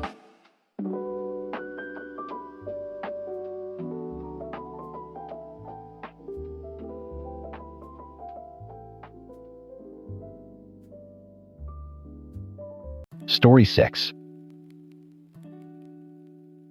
It all started when Chloe lost her job in July. 9 years we'd been together, engaged for 2. We had a rhythm, a life built brick by brick. Then the marketing firm downsized and suddenly her rhythm was gone. She started going out more, reconnecting with friends, she said. I didn't think much of it. She was hurting. She needed a distraction. The first crack appeared in August. A weird text on her phone, a name I didn't recognize. When I asked her, face went pale. "It's nothing," she said, snatching the phone back. "Just an old colleague." But her hands were shaking. That night, she broke down crying. "I have to tell you something," she sobbed into my chest. "I kissed someone." My world tilted. Kiss someone, just a kiss. A stupid, drunken mistake at a bar, she swore. She was lost, feeling worthless after the layoff, and this guy gave her attention. It hurt like hell, but 9 years is a long time. People make mistakes. We could fix this. "Is that it?" I asked, my voice tight. "Just a kiss." "Yes," she whispered, her eyes wide and pleading. "I swear. It meant nothing. I love you." I believed her. I wanted to believe her. A week later, the story changed. It wasn't just a kiss. They'd gone on a date. Maybe 2. I was just so lonely, she explained, twisting the ring I gave her around her finger. We just talked. That's all. Another week, another piece of the puzzle. They had slept together. Once. Just once, she insisted, tears streaming down her face again. It was the biggest mistake of my life. I stopped it right after. It's over, Silas. I promise you it's over. That was our first D-Day in early September. A full confession, I thought. The rock bottom from which we could rebuild. We talked for hours.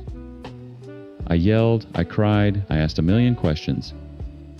She answered them all with what seemed like brutal honesty. He was a mistake.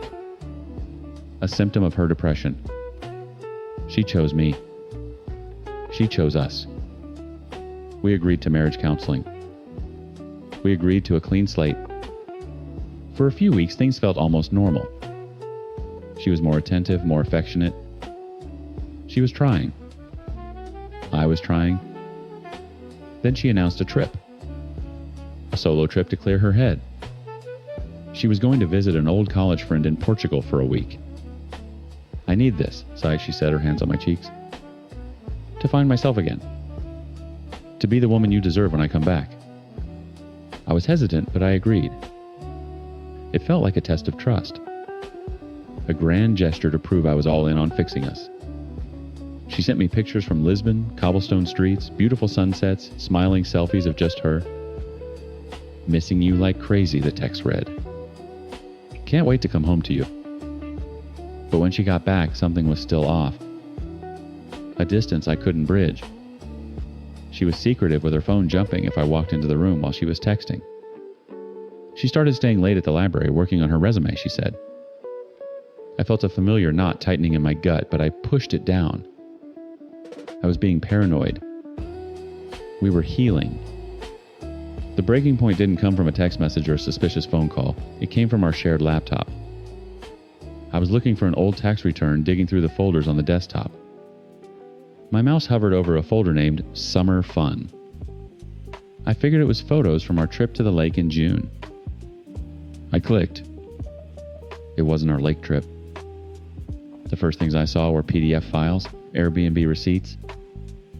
One for a cozy apartment in Lisbon, Portugal. Booked for 2 adults. Another for a weekend getaway upstate. From 2 weeks ago.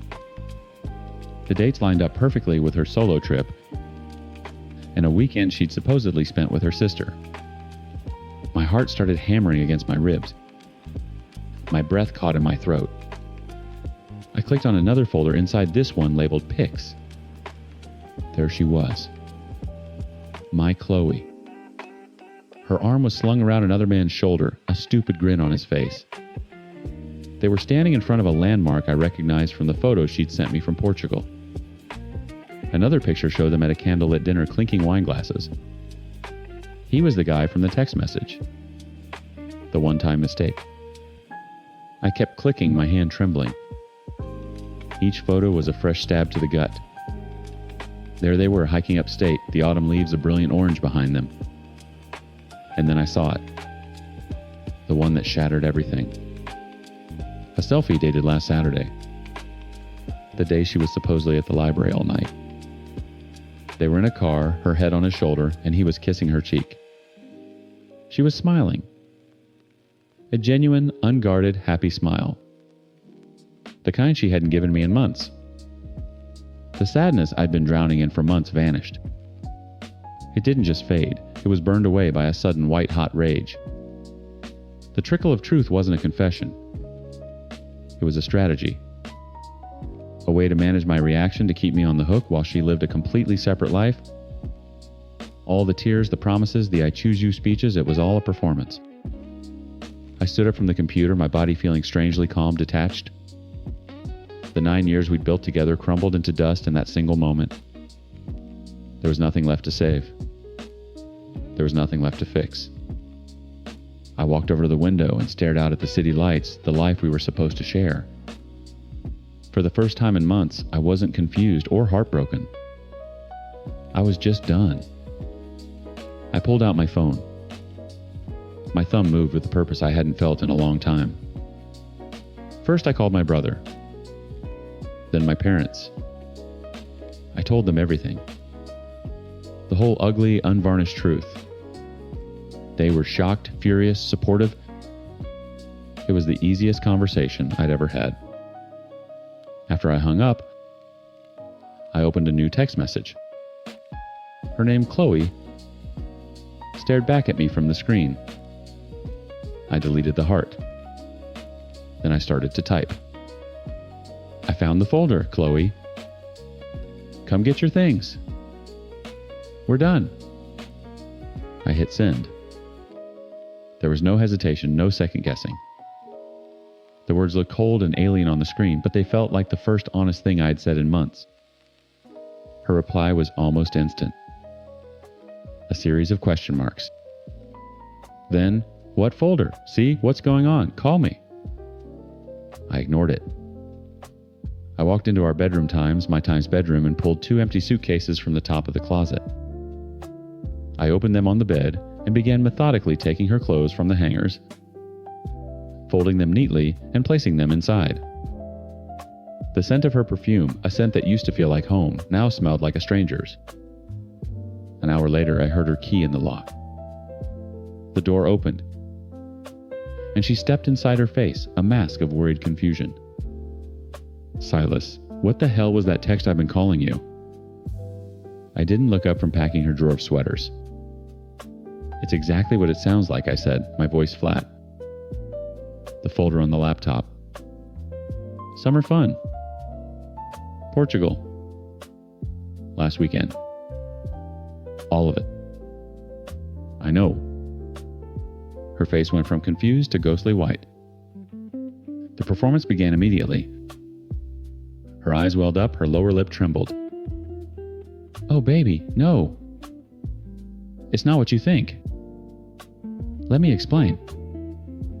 There's nothing to explain, I said, zipping the first suitcase shut and placing it by the bedroom door. You've been explaining for months. It was all bullshit. It wasn't bullshit, she shrieked, her voice cracking. I love you. He was a mistake. I was weak. You flew across the ocean with your mistake. I cut her off, my voice rising for the first time. You spent last weekend with him while telling me you were at the library. The lies, Chloe. The sheer number of them. It's sociopathic. She started to sob the full-body, gut-wrenching sobs I had fallen for every single time before. But now, it was like watching a movie with the sound off. I felt nothing. My mom and dad are on their way over, I said calmly, starting on the second suitcase. My brother too. They're going to help me move your stuff into a storage unit. That's what broke her. The tears stopped instantly. Her head snapped up, her eyes narrowing into slits of pure fury. You told your times, family times, she spat the word family, dripping with venom. They deserved to know why the wedding was off. You had no right, she screamed, her face contorting. That was our private business. You did that just to humiliate me. She stormed past me, grabbing a handful of my shirts from the closet. She marched to the front door, wrenched it open, and threw them out into the hallway. You want to see humiliating, she yelled, grabbing another armful. T-shirts, a jacket, a pair of jeans I loved. All of it went flying. This is your time's fault. You know that. 9 years and you couldn't even be bothered to fuck me right anymore. You were boring. You were never spontaneous, never exciting. Of course I looked for it somewhere else. I just stood there watching her. It was incredible. Not a single apology. Not a shred of remorse. Just pure uncut rage that I had discovered her game and ruined her fun. You were so wrapped up in your stupid job you barely even noticed I was gone, she continued, her voice ragged. You pushed me away, Silas. You pushed me right to him. She grabbed the framed photo of us from the nightstand, the one from our engagement party. For a second, I thought she was going to smash it. Instead, she stared at it, her face twisting again, this time into something that looked like pain. She threw it into one of her suitcases and slammed the lid shut. Fine, she hissed, grabbing her bags. I'll go. But you'll regret this. You'll be miserable without me. She dragged the suitcases out the door, leaving my clothes strewn across the hallway floor. The door slammed shut behind her and the apartment fell into a deafening silence. I stood there for a long moment, then slowly walked out and began picking up my shirts. I wasn't miserable. I was free. The first few weeks were a barrage. Late-night texts filled with a cocktail of apologies and accusations. Asterisk 117 a.m. I can't sleep. The bed feels so empty. Asterisk. Asterisk 122 a.m. You didn't even fight for us. 9 years and you just threw it away. Asterisk. Asterisk 205 a.m. Please, Silas. I'll do anything. I'll go to therapy. I'll cut him off forever. I'll tell you everything. Asterisk. But she never did. When I broke my no contact rule once, foolishly demanding the unvarnished truth as a condition for even speaking to her, she gave me the same old story. It was just a few times. It meant nothing. The lies were so ingrained, she couldn't even tell the truth. When there was nothing left to lose. I blocked her number.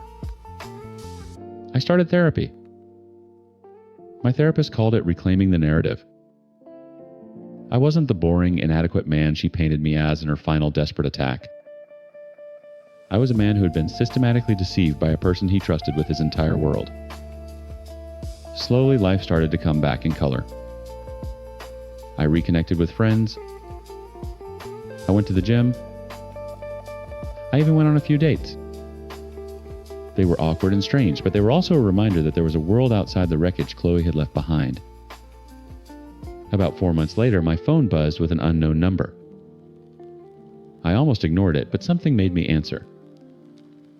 Hello. C. It was her. Her voice was thick, with tears broken. I didn't know who else to call. I waited, saying nothing. The silence on the line was heavy.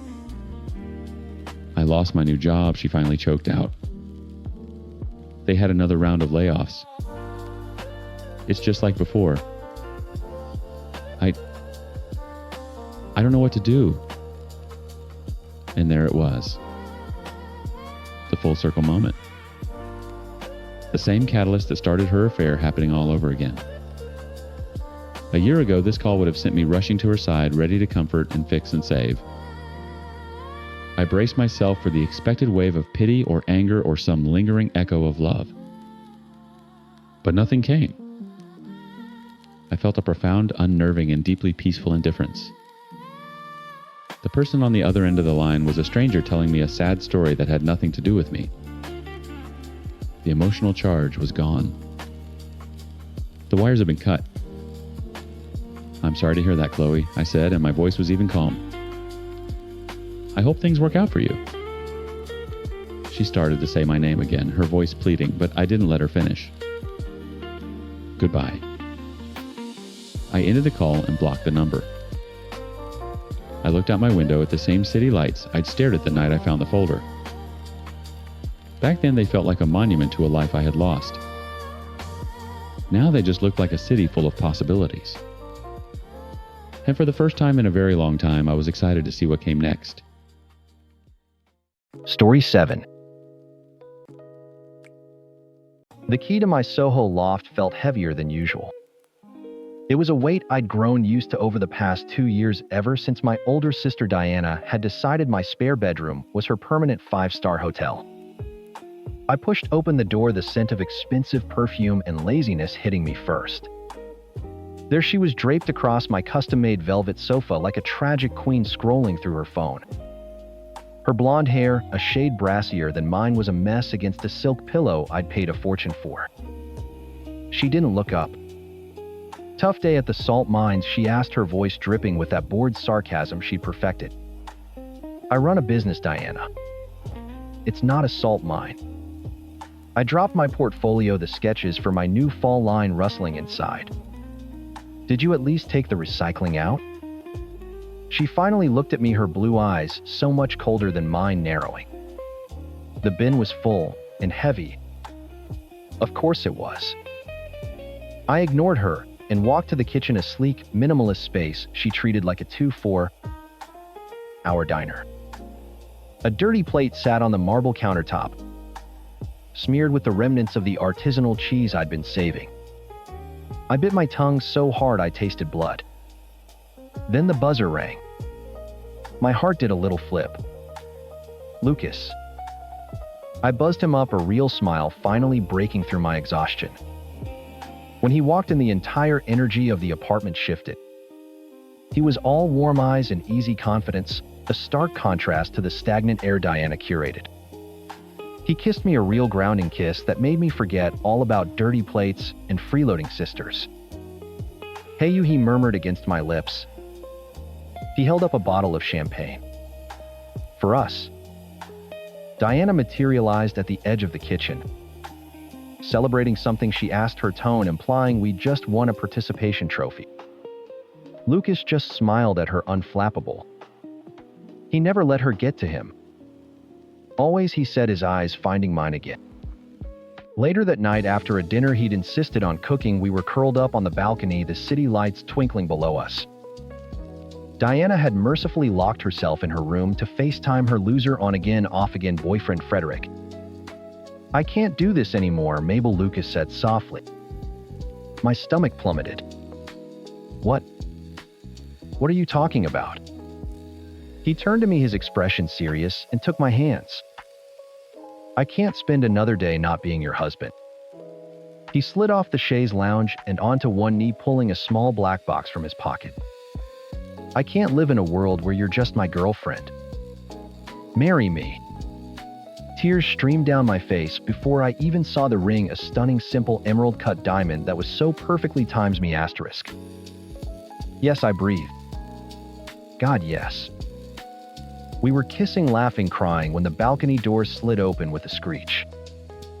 Diana stood there wrapped in one of my robes, her face a mask of pure, unadulterated fury. "You're engaged," she spat, looking from the ring on my finger to my tear-streaked face. "We are," I said, my joy too big to be punctured. Her laugh was brittle, ugly. "I can't believe this. I'm the older sister, Mabel. I'm supposed to go first. It's the proper way. Everyone knows that." Lucas stood up, placing himself slightly in front of me. "That's not really how it works, Diana." "Oh, shut up, Lucas," she snapped. "This is a family matter. You wouldn't understand." She glared at me, her eyes filled with a venom that chilled me to the bone. "This is so typical of you. Always have to have everything, don't you? The career, the apartment, and now the fiancé. You couldn't just let me have one thing." She stormed back inside, slamming the door so hard the glass rattled. The weeks that followed were a masterclass in passive aggression.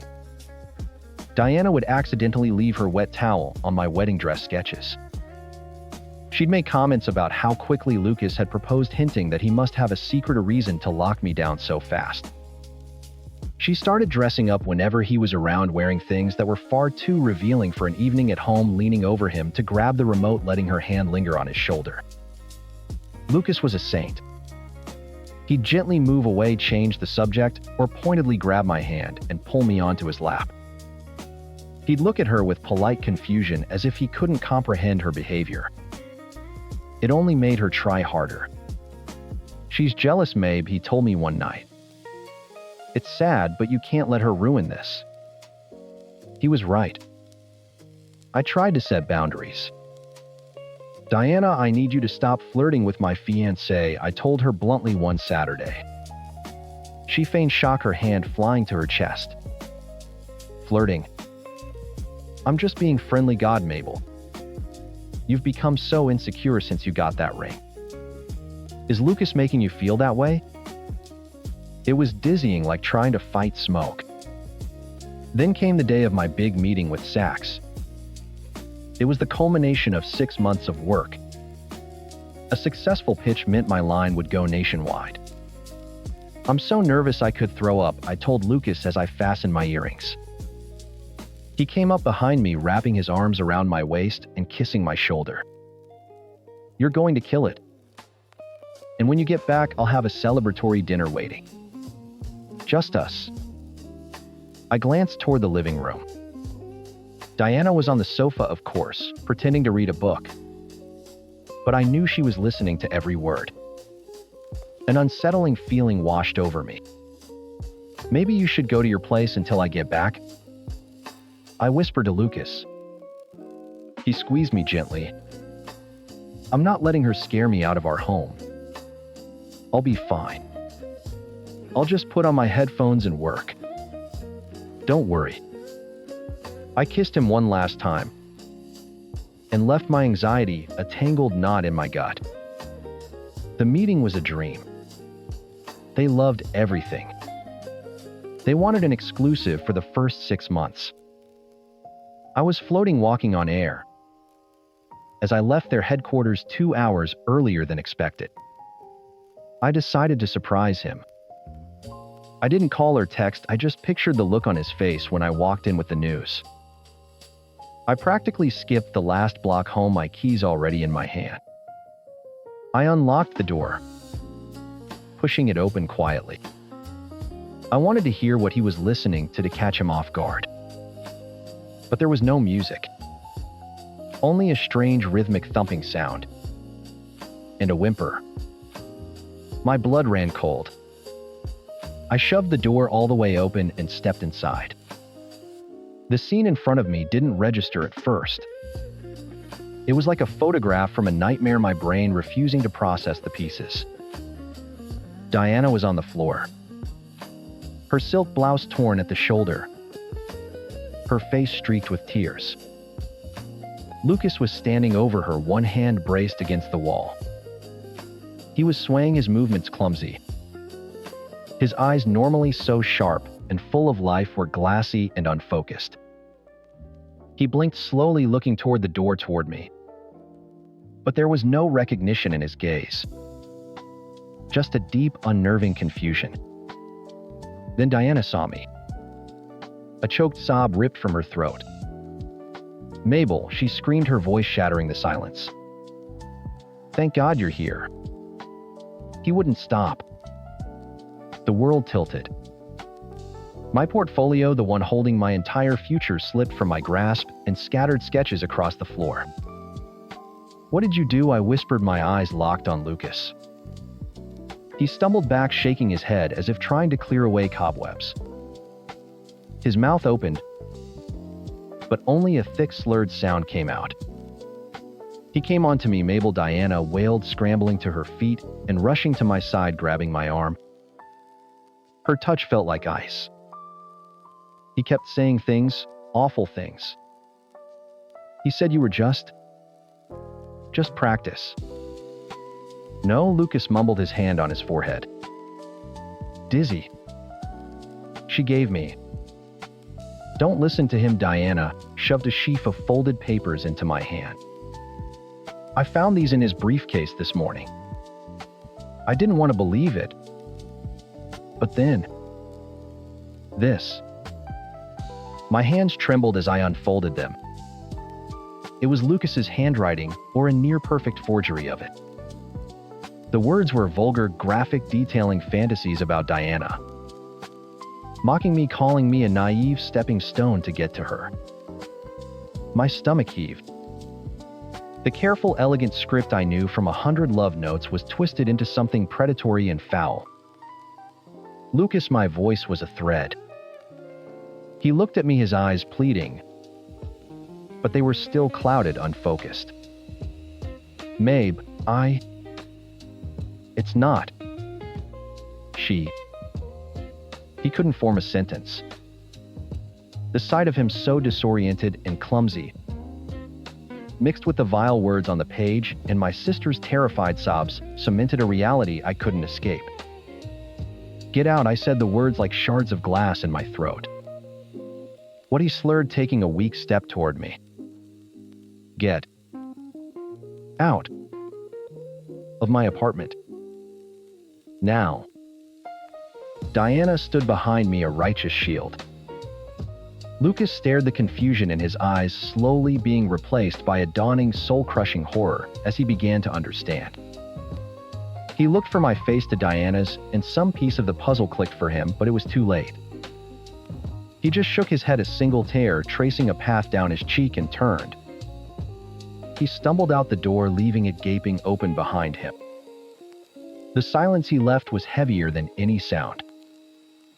I sank to the floor, the forged letters crinkling in my fist, and let my sister hold me as I sobbed. The next few weeks were a gray blur. I broke the engagement publicly, citing irreconcilable differences. The humiliation was a physical weight. Lucas called, texted, emailed. Hundreds of messages. Asterisk, she drugged me, Mabe. It was a setup. Please just talk to me. Asterisk, I deleted them all. Without reading past the first line. How could he lie like that? How could he be so cruel? Diana was a model of sisterly support, making me tea, ordering my favorite food, telling me I was better off without that predator. She was finally the center of my world, the one I relied on. And I hated it. The loft felt haunted by Lucas's absence and suffocated by her presence. I came home early one Friday, a migraine pounding behind my eyes. I was about to put my key in the lock when I heard shouting from inside. Diana. And her pathetic boyfriend, Frederick. I can't believe you're spending it all on designer crap, he roared. You promised me half. I'm not spending it, you idiot. I'm investing in a new wardrobe. Diana slurred. She was obviously drunk. Mabel's sad, but she's not stupid. I have to look like a supportive sister, not like I just came into a windfall. My key froze an inch from the lock. A windfall. A windfall you got by ruining her life, Frederick yelled. Forging those letters took me a week. My hands still cramps up. And finding the right tranquilizer. Do you know how hard that was? You owe me, Diana. The floor fell away. I couldn't breathe. The air was thick, syrupy, choking me. Tranquilizer. Forging letters. I owe you nothing, she spat. She deserved it. Little Miss Perfect with her perfect career, in her perfect apartment, and her perfect fiancé. I'm the older sister. That was supposed to be my time's life. She stole it. I just took a little piece of it back. Rage pure and white-hot burned through the fog of my grief. I shoved the key in the lock, twisted it, and threw the door open so hard it slammed against the wall. They both spun around, their faces a comical mask of shock. Frederick was pale and sweating. Diana's eyes were wide, but in them I saw no fear. No regret. Just annoyance at being caught. Get out, I said, my voice dangerously quiet. Diana recovered first, plastering a concerned look on her face. Mabel, honey, you misunderstood. I understood perfectly, I said, my voice rising with every word. You drugged him. You tore your own shirt. You wrote those letters. You looked me in the eye, and you lied while my entire world was falling apart. Frederick started backing toward the door. Look, She made me. Both of you. Get your things and get out of my home. Now. Diana's face hardened, the mask falling away to reveal the ugly, raw entitlement beneath. Fine. She snapped, grabbing her purse. I don't need you. I never did. You think you're so much better than me. But you're just a pathetic little girl who was easy to fool. She showed no remorse. None. That was the part that broke the last remaining thread of connection between us. She wasn't just a bad sister. She was a monster. "You have 5 minutes to take what's yours," I said, pointing to her bedroom. "Then I'm changing the locks and calling the police if I ever see either of you again." She scoffed, but she moved. They scurried around like rats stuffing clothes into trash bags. I stood by the door, unmoving, watching them. When they were done, Diana paused in front of me. "You'll be sorry," she hissed. "You'll be all alone." "I've been alone for 2 years," I said. "I just didn't realize it." I shut the door behind them and slid the deadbolt home. The click echoed in the sudden blissful silence. The first person I called was Lucas. He didn't answer. I left a rambling, tearful voicemail trying to explain. I drove to his apartment, but he wasn't there. I waited on his stoop for 2 hours before giving up. A week later, a mutual friend, her voice full of pity, told me she'd seen him out with his ex-girlfriend. "He looked happy," she said. The news was a punch to the gut. But what did I expect? I had humiliated him. I had believed the worst, most vile things about him without a second thought. My betrayal wasn't something a single voicemail could fix. He needed to heal, and apparently that didn't involve me. Another month passed. I threw myself into my work, the Saks launch, a welcome, all-consuming distraction. The loft was finally mine again. I cleansed it with sage, rearranged the furniture, and slowly, painstakingly began to feel like myself. Then one evening, the buzzer shrieked. I ignored it. It buzzed again. Insistent. I went to the intercom. "Who is it?" "Mabel, it's me." "Diana." Her voice was thin, reedy. All the venom was gone, replaced by a whining desperation. I almost didn't answer. But I had to see this through. I buzzed her up. The woman who stepped out of the elevator was a ghost. Her expensive clothes were rumpled, her hair was greasy, and dark circles bruised the skin under her eyes. Frederick had obviously dumped her the second the money ran out. "What do you want, Diana?" I asked, blocking the doorway. "May, please," she begged, her eyes darting around my apartment at the life she tried to steal. "He kicked me out. I have nowhere to go. I have no money. Can I just stay for a few nights? Until I get on my feet." I looked at her, at the sister who had systematically destroyed my happiness out of pure spite, and I felt nothing. No pity. No anger. Just a vast, empty distance. "No," I said. "Please," she cried, tears welling in her eyes. "I'm your sister. You stopped being my sister when you drugged my fiancé and laughed about it." I went to my purse, took out the $500 in cash I had, and held it out to her. "Here," I said.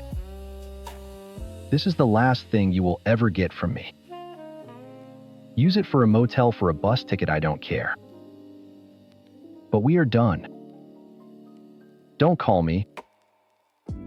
Don't email me. Don't ever come here again." She stared at the money, then at my face, searching for a crack, a weakness she could exploit. She found none. She snatched the cash from my hand, her face contorting with resentment. "You'll regret this," she muttered, turning away. "No, Diana," I said softly as she walked toward the elevator. "You will." I closed the door.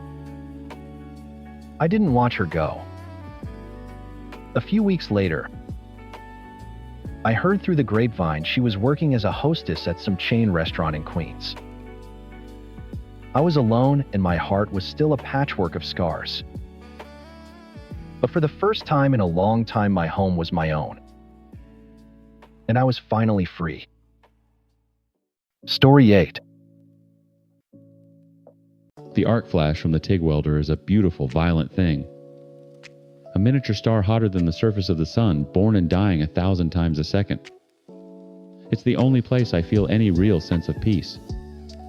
Under the helmet, with the hiss of argon gas and the steady hum of the machine, the world just melts away. I ran a final bead down the seam of a custom stainless steel exhaust manifold, the puddle of molten metal following my torch like a loyal dog. Perfect. A stack of dimes, clean and strong. My grandfather taught me this. Not my dad. My dad was busy being 17. My parents were kids when they had me. The classic small-town horror story, captain of the football team, head cheerleader, a bit too much cheap beer in the back of a pickup truck. Boom. Instant family. They weren't ready. They weren't parents. They were children raising a child, and they resented me for it. So I was mostly raised by my grandparents. Their house was my home. My grandpa's garage was my sanctuary. While my parents were out finding themselves, which usually meant working dead-end jobs and fighting in the parking lot of some dive bar, I was learning to wrench, to measure, to build. Grandpa put a tool in my hand before I could properly read. A man who can work with his hands will never go hungry. Arthur, he'd say, his voice raspy from a lifetime of unfiltered cigarettes. He was right. I was never hungry. My parents, on the other hand, they were always starving for something. Approval, a second chance, a do-over. They got it when I was 12. That's when my sister Chloe was born. By then, Mom and Dad had finally stumbled into their late 20s. They had matching low-level management jobs at a bong box store, a small rented house, and a decade of regret. Chloe was their mulligan, their golden child. The baby they meant times to have. Suddenly they were parents of the year. Everything was for Chloe. T-ball, piano lessons, art classes, gymnastics. You name it, they paid for it. Their entire lives, their entire identities became wrapped up in being Chloe's parents. And I became a piece of furniture. A live-in older brother-shaped appliance they occasionally remembered to acknowledge. I was the inconvenient walking, talking reminder of their teenage mistake. It didn't matter.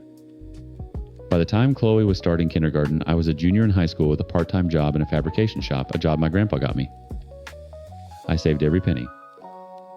I learned everything I could. When my parents were screaming at each other over which pre-K program had the best creative expression curriculum for their 5-year-old prodigy, I was learning to weld titanium. I left home at 18 and never looked back. I worked, I saved, I built my business from the ground up. With a loan from my grandparents, which I paid back with interest in 3 years. Now, at 28, I own my own custom fab shop. I have a house I bought with cash, a truck that's paid for, and more work than I can handle. I'm not rich, but I'm comfortable. I'm secure. I'm everything my parents never were. The buzz of my phone on the workbench sliced through the quiet hum of the workshop. I killed the welder, flipped up my helmet, and wiped the sweat from my brow. The caller ID flashed times Mom***. A familiar knot tightened in my stomach. They never called just to chat. Hey, I answered my voice flat. Arthur, honey, how are you? Her voice was sickeningly sweet, the one she used when she was about to ask for something. I'm fine, Mom. Working. What's up? Oh, nothing. Just wanted to see how my successful son is doing. Your father and I are so proud of you, you know. I grunted in response, pulling off my gloves. The lie was so practiced, so worn, it was almost comfortable. Listen, she continued, getting to the point. Your father and I were wondering if we could stop by tonight. We have some exciting news about Chloe and, well, we'd like to talk to you about it in person. Exciting news. It's incredible, just life-changing for her. We'll be there around 7. She didn't wait for an answer. The line went dead. I stared at the phone for a long moment, the silence of the garage pressing in. This wasn't just a favor. The in-person visit, the syrupy sweet tone. This was big. This was a 5-alarm fire. They arrived at 7 on the dot, my father awkwardly clutching a 6-pack of beer I wouldn't drink, and my mother carrying a grocery store cake. They walked into my house like tourists, gawking at the clean lines, the solid wood furniture I'd built myself, the general lack of financial chaos they'd lived in their entire lives.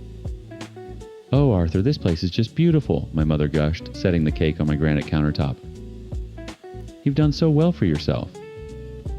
"It's a good house," my dad added, setting the beer next to the cake. "Solid." We engaged in about 10 minutes of excruciating small talk. I offered them a water. They talked about their jobs. I nodded. Then my mom clapped her hands together, a signal that the performance was about to begin. "Okay, so our big news," she announced, her eyes sparkling. "Chloe has been accepted into the summer intensive program at the Northwood Ballet Academy." I'd heard of it. It was one of those elite, ridiculously expensive camps for serious dancers. Chloe had been doing ballet since she was 3. It was her times thing, asterisk. Or rather, it was my parents' asterisk thing times for her. Wow. "That's great," I said, managing a flicker of sincerity. Chloe was a good kid. She deserved good things. "It's more than great, Arthur. It's the opportunity of a lifetime," my dad jumped in, leaning forward on the sofa. "This is the feeder program for the biggest companies in the country. If she does well here, she's set. A professional career is practically guaranteed." "She's so gifted," Mom added, dabbing at a non-existent tear. "She's worked so hard for this. She's a star." I took a slow sip of my water, waiting for the other shoe to drop. It was a very expensive shoe. "The thing is, son," my mom started, her voice softening, her hands folding in her lap, "it's a very prestigious program. And with prestige comes a certain cost. Your father and I have run the numbers. And with the mortgage and our bills, we just can't swing it on our own. Here it comes." My father cleared his throat, sitting up straighter. He put on his serious man face, the one he probably used at work when he had to tell someone they couldn't return an open blender. He looked me dead in the eye, his expression a clumsy mix of pride and desperation. "The program costs $20,000, Arthur. We need you to cover it."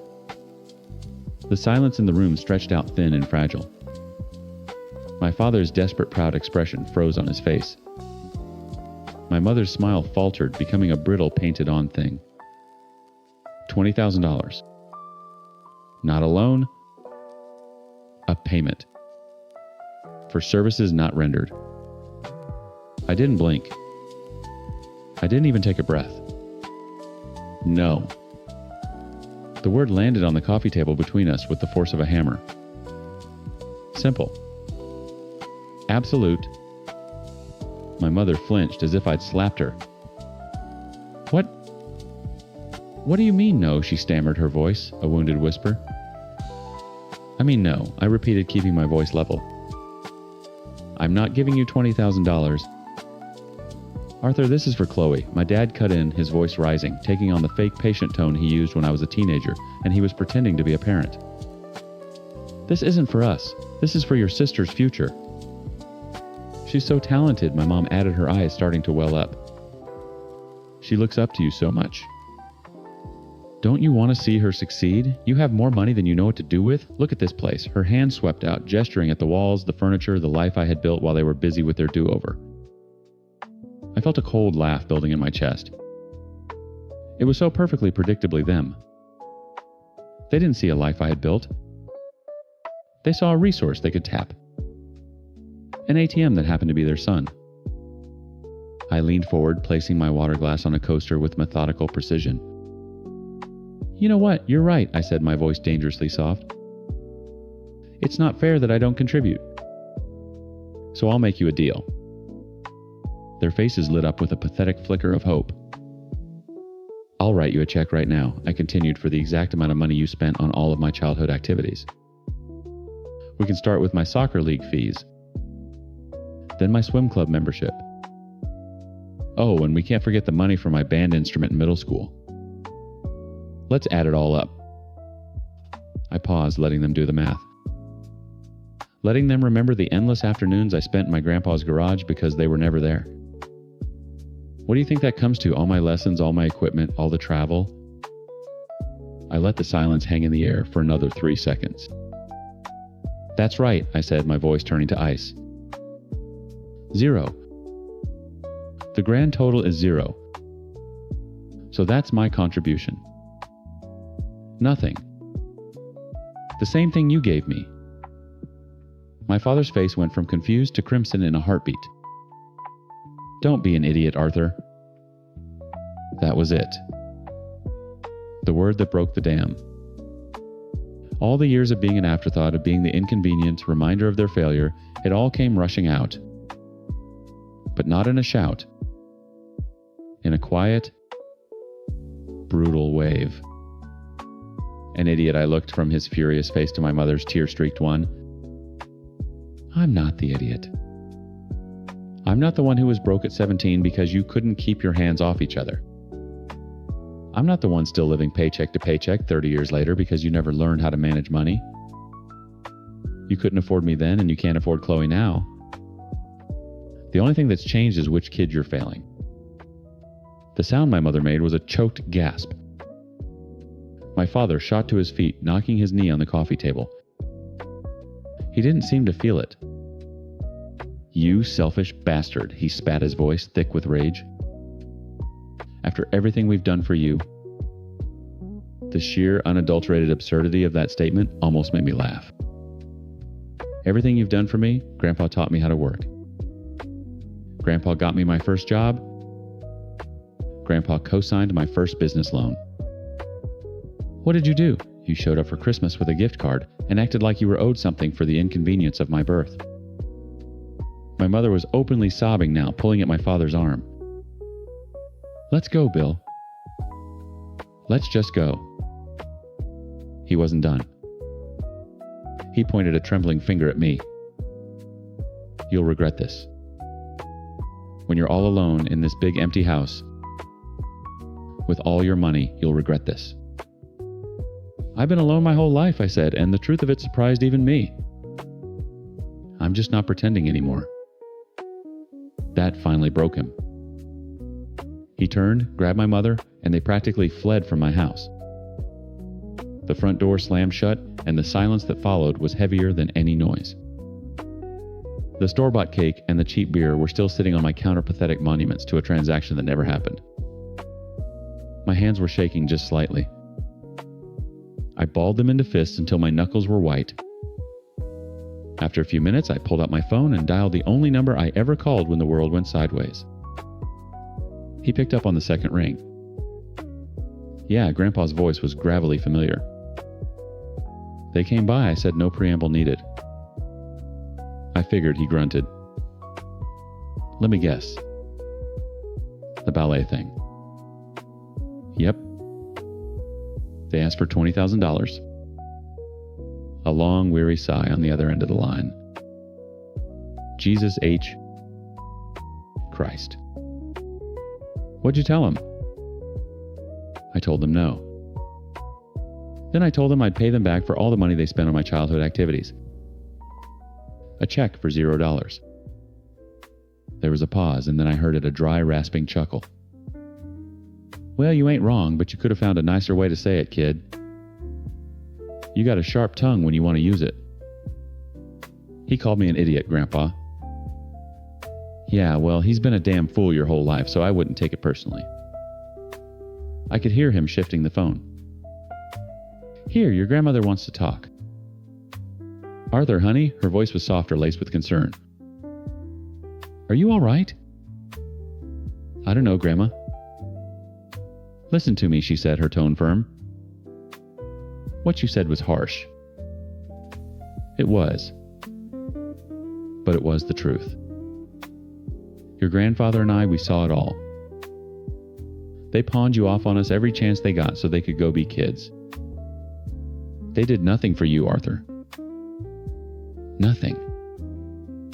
It doesn't give you a right to be cruel, but it damn sure gives you the right to say no. You don't owe them a thing. We talked for a few more minutes, her words, a soothing balm on a raw wound. When I hung up, the house felt a little less empty. They had my back. They always had. I walked over to the counter and picked up the cake. I didn't even open the box before I dropped it into the trash can. I poured the 6 beers down the sink one by one. I know what my grandparents think. And I know my parents will paint me as the villain of this story to anyone who will listen. But standing there in the quiet of my own home, the one I earned, the one I built, I couldn't shake one question that kept circling in my head. They were wrong, but was I right? Story 9. The smell of fresh ink and cardstock is my version of a pumpkin spice latte. It means fall convention season is here, and more importantly, it means rent is getting paid for the next 3 months. Fan Fusion is the big one, the main event, the convention that keeps the lights on. I spent 2 solid weeks printing, sleeving, and packing my art. My booth layout was meticulously planned. Every sticker sheet, every holographic print, every enamel pin was placed for maximum customer flow. This was my Super Bowl. My phone buzzed on the hotel nightstand. It was my sister, Karen. "Hey, all set for the big weekend," she chirped. "Just about. Building the display is going to be a beast tomorrow. But I'm ready." "Awesome, hey. Quick question. You know how much Maya loves your art, right? She's been drawing up a storm." I knew where this was going. "That's great. She's got a good eye." Well, Karen drew the word out. She printed a few of her little anime drawings. I was thinking, since you have that big professional table, could she maybe put a little stack in the corner? Just to see if anyone would buy one. It would make her year. A corner. A times little times stack. It felt like a trap, but Maya was a sweet kid. She was 12. What harm could it do? Yeah, okay. A corner of the table is fine. Just a few prints. "Oh, you're the best. I knew you'd understand. We'll drop her off in the morning before the doors open." "Wait. Drop her off?" "Yeah. Tom and I have that thing. Remember, she can just hang out and help you for the day. It'll be great for her to see a real artist at work. Bye." She hung up before I could protest. The next morning, Maya arrived clutching a portfolio that was definitely not a little stack. Karen gave me a frantic hug, whispered, "Thanks again, you're a lifesaver," and vanished into the crowd of cosplayers. I gave Maya the far left corner of the table, exactly 1 square foot of space next to my discounted sticker bin. "Okay. You can set your prints up right here," I told her, pointing. She beamed and carefully arranged her drawings. They were fine. For a 12-year-old. Mostly characters from popular shows, a little shaky, a little traced looking. But she was proud. And that was cute. Then the doors opened. The convention floor became a roaring sea of people. The first few customers were great. A woman in a full Mandalorian suit bought my largest print. A guy with a Triforce tattoo bought 3 keychains. The cash box was starting to sing. Then a small group approached, looking at my new series of fantasy landscapes. Maya immediately jumped in front of them, blocking my bestsellers. "Hi. Do you want to see my art? I drew it myself." She held up one of her drawings. The group blinked. One of them gave me a confused look. We were just looking at these," she said, gesturing to my work. "Mine are only $5, Maya chirped, shoving a print into her hands. The potential customers exchanged an awkward glance, mumbled something about coming back later, and fled. I took a deep breath. Hey, sweetie. It's awesome that you're showing your work. But you need to let people look at the whole table. Okay. Why don't you stand back here with me? She nodded, but 5 minutes later, she was back at the front flagging down anyone who even glanced in our direction. Every time I started a conversation with someone, Maya would interrupt. My aunt is a real artist, but I draw too. My sales, which were usually a steady stream, slowed to a trickle. People would approach, get ambushed by an overly enthusiastic preteen, and walk away. I felt my jaw tighten. I wasn't just losing money. I was losing face. This was a professional event, and my booth was being run by a child. By the end of the day, I'd made less than a quarter of my usual day one earnings. I was fuming. Day 2 was worse. Day 2, Karen and her husband Tom showed up. We're here to help, Karen announced, placing a giant greasy box of donuts directly on a stack of my map prints. Oh, thanks, I said through gritted teeth, rescuing my art. They didn't come to help me. They came to be Maya's personal hype team. While Maya continued her routine of accosting customers, Karen and Tom took it to a whole new level. Tom, a large man, physically stood in the aisle, creating a human roadblock. Hey, you come check out my daughter's art, he'd bellow at passersby. A man who had been beelining for my table, clearly a returning customer, was stopped dead. I was actually just look. She's got real talent. Not like all this other computer-generated stuff, Tom said, waving a dismissive hand at my entire display. My work, which I spent hundreds of hours digitally painting. I saw the customer's face fall. He turned and disappeared into the crowd. My blood began to boil. Tom, you can't do that. You can't block the aisle and insult my work. Karen stepped in, putting an arm around me. Oh, honey, don't be so sensitive. He's just proud. We're all a team here. A woman was holding one of my $50 foil prints, her credit card, in her other hand. She was at my payment terminal ready to go. I was about to tap her card when Karen swooped in. Excuse me, I'm so sorry to interrupt, Karen said, physically stepping between me and the customer. But before you buy that, you simply have times to see my daughter Maya's work. She's the next big thing, and her prints are only $5. A real bargain. She plucked the print from the woman's hand, placed it on the table, and shoved one of Maya's drawings at her. The customer looked horrified. She stammered, I have to go, and practically ran for my booth. That was it. The room started to spin. The roar of the convention hall became a deafening buzz in my ears. My chest felt like a band was tightening around it. I couldn't breathe. I stumbled away from the table, pushing through the crowd, not caring where I was going. I found a corner behind a pillar near the bathrooms and slid down the wall, gasping for air, trying to fight back the black spots in my vision. A full-blown panic attack right in the middle of fan fusion. After what felt like an hour, I got my breathing under control and shakily made my way back to the booth. My family hadn't even noticed I was gone. They were clustered at the corner, fawning over Maya as she showed off the $10 she'd made. My cash box sat open, nearly empty. There you are, Karen said, not even looking at me. Some guy wanted to know the price on that big dragon picture. Did you sell it to him?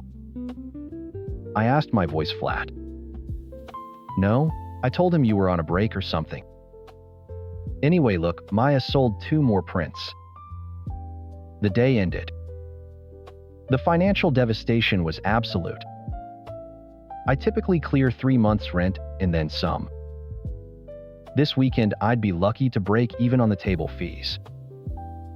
as I silently began boxing up my unsold inventory, my career feeling like it was crumbling around me. Karen and Tom approached, beaming with pride. "This was such a fantastic experience for Maya," Karen said. "We are so grateful." "Yeah, a real success," Tom added, clapping me on the shoulder. "We were just talking. For the big convention this spring, we think she's ready to level up. She should get half the table space. We could even get her a banner made." I stared at the corner of my collapsed pop-up display, the metal frame glinting under the harsh fluorescent lights of the emptying convention hall. The air, which had buzzed with energy for 2 days, was now stale and smelled of defeat and cold pizza. Half the table space. A banner. The words echoed in my skull, so absurd, so utterly disconnected from the reality of the weekend that for a second I thought I was hallucinating. I straightened up, my back cracking in protest. I looked from Karen's beaming face to Tom's smug grin. "No," I said. The word was quiet, flat. It felt like a stone dropping into a well. Karen's smile faltered. "What do you mean, no?" "Don't be silly." "I mean, no," I repeated, my voice a little stronger this time. I started folding up my print stand with sharp, angry movements. "Maya will not be getting half my table. She will not be getting any of my table. This isn't happening again." "Whoa, hang on," Tom said, stepping forward, his jovial act evaporating. "We just did you a huge favor. We helped you all weekend." "Helped me?" The laugh that escaped my lips was brittle. "You cost me my income, Tom. This single event is supposed to pay my rent until February. I just spent 48 hours watching you physically block and harass my customers. You put a box of donuts on a $500 stack of prints. You didn't help, you sabotaged." "That is a horrible thing to say," Karen's voice rose, cracking with indignation. "We were supporting our daughter. It's not her fault people like her art more." There it was. The delusion was so complete it was almost impressive.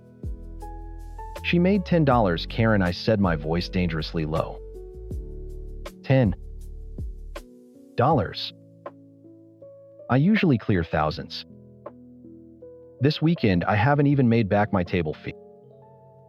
I cannot afford to finance Maya's hobby at the expense of my career." The word hung in the air, between us times hobby asterisk. Karen's face went white. "It's not a hobby. It's her passion. You're just jealous." Jealous? I almost choked on the word. Jealous of what? Of a 12-year-old tracing anime characters. I'm a professional. This is my job.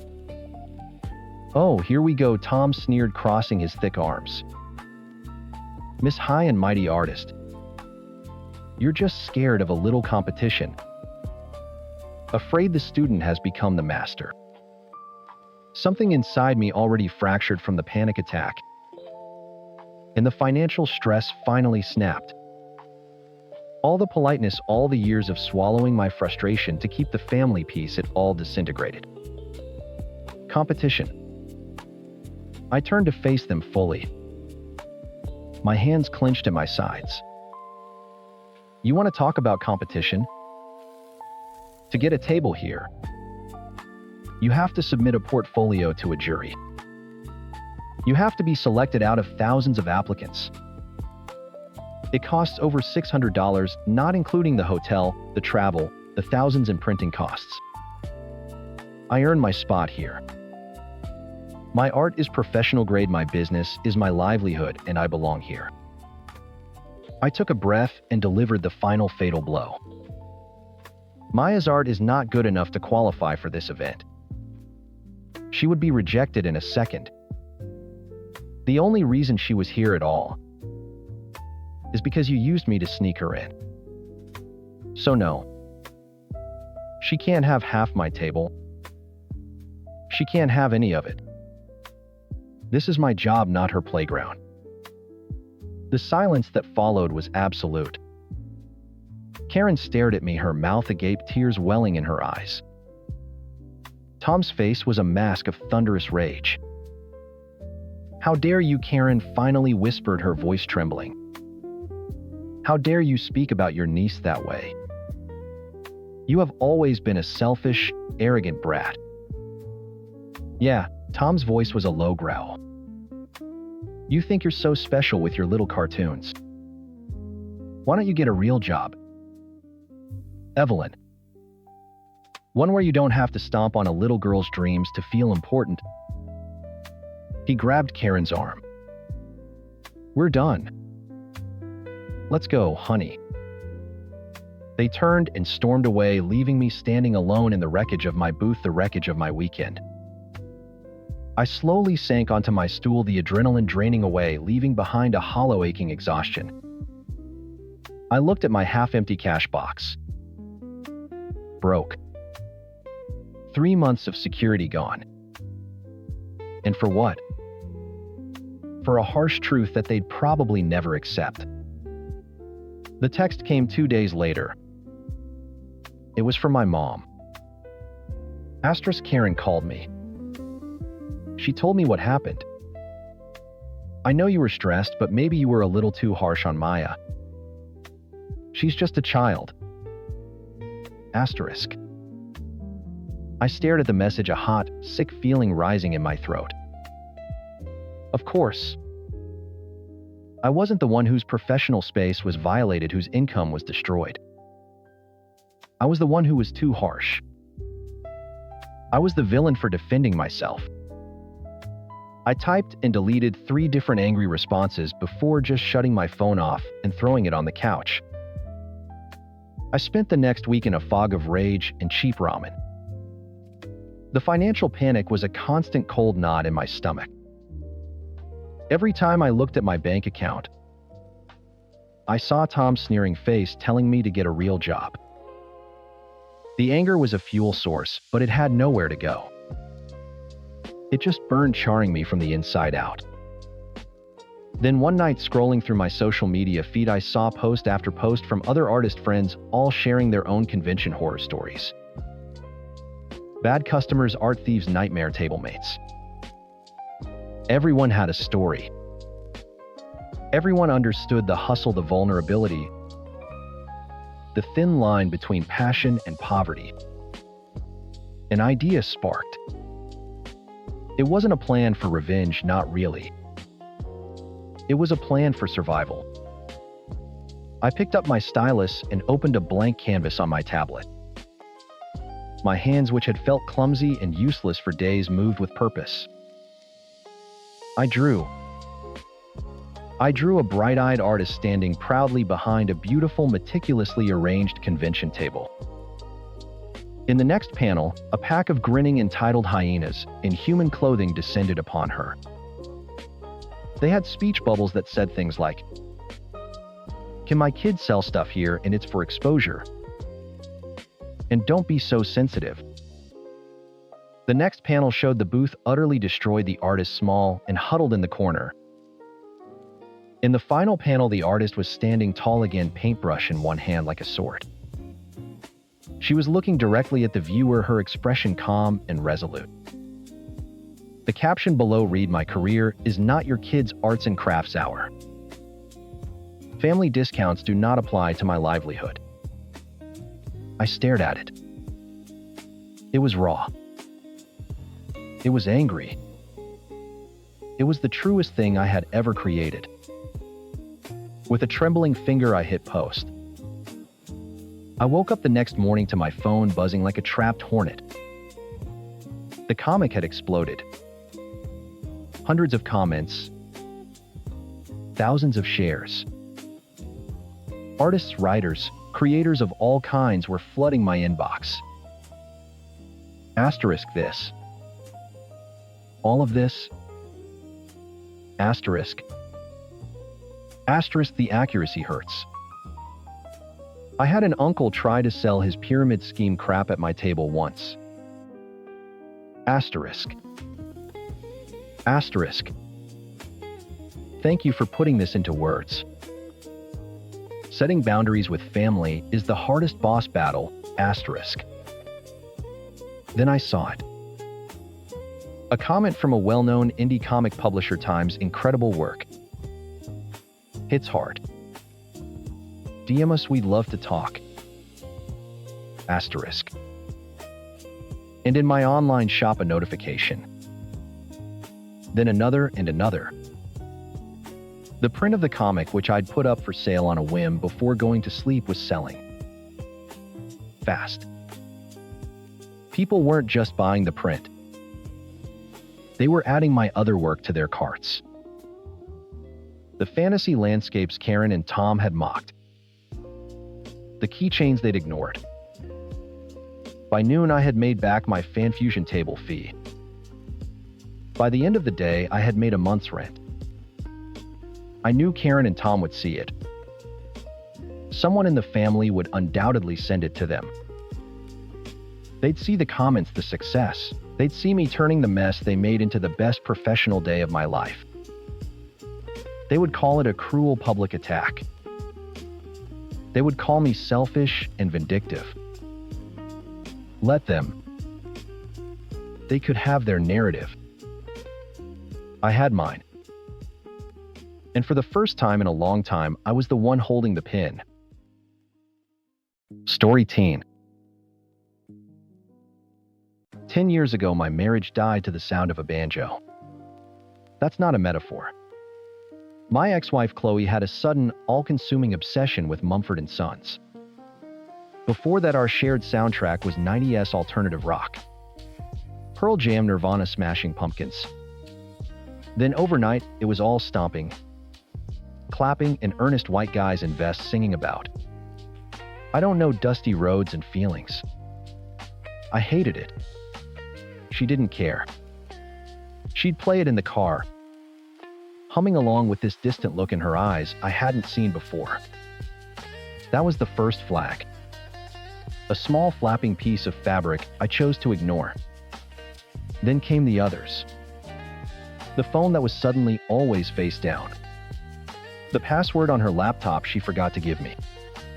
The happy hours with work friends that stretched until midnight. Her social media, once a stream of our life together, became a curated gallery of inspirational quotes about finding your own path. When I'd ask if something was wrong, she'd look at me with practiced pity. Don't be insecure, Blake. I'm just tired. Work has been a lot. I believed her. I wanted to believe her. Until the day I came home early and found a half-empty bottle of whiskey on the counter, a brand I didn't drink, and the whole house smelled like a stranger's cologne. The truth didn't just come out. It was an avalanche. The banjo-loving coworker, the lies, the months of a double life. The divorce was a scar I figured I'd carry forever. It made me a detective in my own life, constantly scanning the horizon for smoke. For the last 2 years, though the horizon had been clear. Her name was Sarah. With her it felt different. Easy. We built something I thought was solid brick by brick on a foundation of what I called radical transparency. We talked about everything. My baggage from Chloe wasn't a secret. It was part of our story. I'd never do that to you, she'd say, tracing the lines on my palm. I couldn't. I know what it did to you. I believed her too. The first tremor started small. A musical shift. For 2 years, our apartment was filled with my classic rock and her indie pop. Then about a month ago, it started. Taylor Swift. Non-stop, not the old stuff, but the new folksy sad girl albums. She'd sit on the couch, headphones on, a familiar distant look in her eyes. You really love this new stuff, huh? I asked one night. It's just so poetic, she sighed, not looking at me. It was a banjo all over again. The real earthquake hit when she told me about her work trip to New York. It was just for 3 days. Standard stuff. But then she dropped this little detail so casually it was obviously rehearsed. Oh, Alex is going to be in town the same weekend. From the Denver office. We're gonna try and grab a drink. Cool, I said, loading the dishwasher. I didn't know you knew anyone in the Denver office. We've been on a few Zoom projects together. He's super smart. And I mean, he's not hard on the eyes either, she added with a little laugh a little too loud. I stopped what I was doing. The air in the room changed. I looked at her and she was already looking away, fiddling with her phone. My gut, that old battle-scarred soldier, snapped to attention. What's that supposed to mean? Nothing. She forced another laugh. It's just an observation. God, don't be so sensitive. He's just a work friend. Asterisk. Don't be insecure. Don't be sensitive. Asterisk. The words echoed across a decade, spoken by a different woman in this very same kitchen. I let it go. I had to. What was I going to say? You can't have a drink with a guy I've never met because my ex-wife cheated on me. I'd sound insane. For the 3 days she was gone, the texts were efficient. Good morning texts arrived at noon. Good night texts felt like automated replies. I'd ask how her day was. Good, busy. I'd tell her I missed her. Asterisk, you too, asterisk. I felt like I was losing my mind, checking my phone every 5 minutes, my stomach twisting into a knot so tight I could barely eat. I was becoming the guy I swore I'd never be again, the paranoid, jealous boyfriend. I was projecting, I told myself. This isn't Chloe. This is Sarah. You trust Sarah. The night before she was due to fly home, we talked on the phone. Her voice was bright, artificial.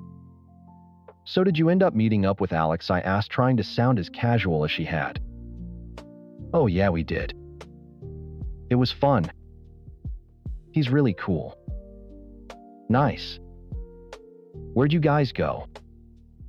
A pause. Just a beat of silence, but it was long enough for my entire nervous system to go on high alert. Just this little bar near his hotel. Super low-key. Which bar? The detective was out. I couldn't stop him. I don't remember the name. Some Irish pub place. Anyway, my hotel phone is ringing, probably my wake-up call for tomorrow.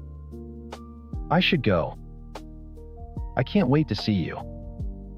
She hung up before I could say I love you. I knew she was lying. I didn't know how, but I knew. The feeling was as real and solid as the phone in my hand. I spent the rest of the night pacing our apartment, a ghost in my own home, arguing with myself. I was crazy. She was just busy. I was ruining the best thing that ever happened to me because of my own trauma. The next day, she texted me her flight had landed, and she was on her way home. I decided to bury it. I would be the cool, trusting boyfriend. I would welcome her home with a hug and a smile, and I would shove that screaming voice in my gut back into its cage. I was making dinner when she finally got home. She dropped her bags by the door and wrapped her arms around me from behind. Hi, she said, her voice muffled in my shirt. God, I missed this. Missed you too, I said, turning to kiss her. It was a quick, closed-mouth kiss. She pulled away first. How was the trip? It was great, so productive. New York is just electric. She started unpacking her carry-on, chattering about meetings and presentations. I listened, nodding along, my heart hammering against my ribs. And then I saw it. Tucked into the side pocket of her bag was a book. A collection of poetry. On the inside cover, I could see a handwritten note. She saw me looking. Her hands froze.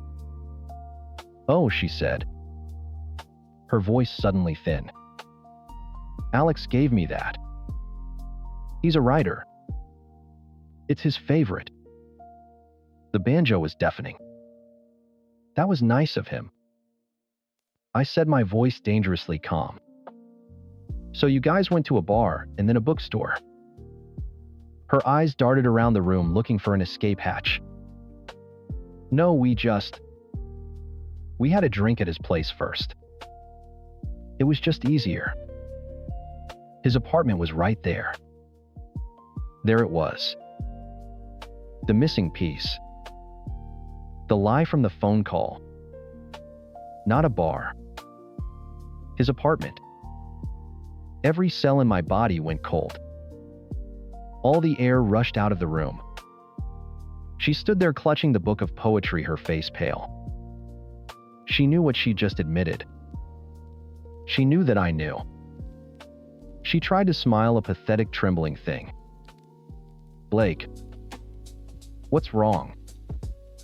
I just looked at her, the spatula still in my hand. The sound and sizzling oil filling the suffocating silence between us. "Tell me again," I said, my voice barely a whisper. "Tell me why you had to go to his apartment." Her mouth opened and closed, a fish, gasping for air. "I told you. It was just easier. His hotel was across town and—" "Stop." I held up a hand. The spatula felt heavy, an absurd prop in the tragedy unfolding in my kitchen. "Stop lying, Sarah. Just, for 1 second, stop managing the narrative and tell me the truth." "Nothing happened," she insisted, her voice climbing an octave. "We had a glass of wine, he showed me some of his writing, he gave me the book. That's it. I came home to you." It was the exact same tone Chloe had used. A frantic performance of innocence. She was playing a role, and she was terrible at it. "Why lie about the bar then?" I asked, my voice still quiet. The calm was scarier than yelling. I could feel it unnerving her. "If it was so innocent, why lie? I knew you'd overreact. I knew you'd turn it into this big thing because of Chloe and all your baggage." There it was. The shield. My past weaponized against me. I almost had to admire the efficiency of it. I set the spatula down on the counter with a deliberate click. "This isn't about Chloe. This is about you, in a man's apartment, lying to me about it. What happened in that apartment, Sarah?" Tears welled in her eyes. They were real, I'm sure, but they weren't tears of remorse. They were tears of frustration. The frustration of being caught. "It's not what you think." "Then what is it?" I pressed. "Tell me what I should think." She collapsed onto a kitchen chair, the book of poetry dropping to the floor. "Okay," she whispered, her face in her hands. I have feelings for him. A little. It's just a crush, Blake. It doesn't mean anything." The world tilted. It wasn't the words themselves, but the chilling echo. 10 years ago in this same house, Chloe had said, "It was just a flirtation. It didn't mean anything." The script was identical. This was the trickle truth. The slow, agonizing drip of admissions designed to minimize the damage. I was no longer a boyfriend. I was an interrogator in a history I was doomed to repeat. And I prompted, my voice hollow. "What did this crush lead to?" She sobbed, shaking her head. "Nothing. Don't lie to me again, Sarah." She looked up, her face streaked with mascara. "We kissed," she blurted out. "Okay. We had a mutual kiss. It was one stupid kiss, and it was a mistake, and I regretted it instantly. A mutual kiss. Not he kissed me. Mutual. The final nail, the confirmation. My gut hadn't been screaming. It had been delivering a goddamn eulogy for our relationship. Okay, I said, nodding slowly. The detective work was done. The case was closed. Okay. I walked over to her, and for a second, she looked relieved, as if my calm meant forgiveness. She was wrong. Let me see your phone, I said. Her face went slack with shock. What? Your phone. I want to see the text between you and Alex. You said it was one kiss. A mistake. Prove it. The tears stopped. In their place, a cold fury hardened her expression. No. Absolutely not. She snapped, standing up. That is my privacy. I am not going to let you rifle through my phone like some paranoid lunatic because you can't get over your ex-wife. So, you won't show me. You're twisting this. You're making me the villain when all I did was make one small mistake. She started pointing at me, her hand shaking. This is what you do. You project everything onto me. He gives me a book of poetry, and you think it's Mumford & Sons all over again. The fact she remembered the band that she would use that specific detail against me now was a special kind of cruelty. She was defending him, this guy, who knew she was in a 2-year relationship and invited her to his apartment anyway. Just like Chloe had defended her banjo-playing affair partner. He's just a really sensitive soul, she'd said. It was all the same. The defensive posture, the manufactured outrage, the desperate attempt to flip the script. This conversation is over, she said, her voice trembling with manufactured fear. I can't even look at you right now. You're scaring me. My blood ran cold. Asterisk. You're scaring me. Asterisk. The final checkmate. The words that turn a man asking for the truth into a monster. It absolves the liar of everything. I'm scaring you. I repeated the words, tasting like ash. I haven't moved. I haven't raised my voice. But I'm scaring you. Get out, she whispered. This is my apartment too. Get out, she screamed, pointing at the door. Just get your stuff and go. I can't be around you when you're like this.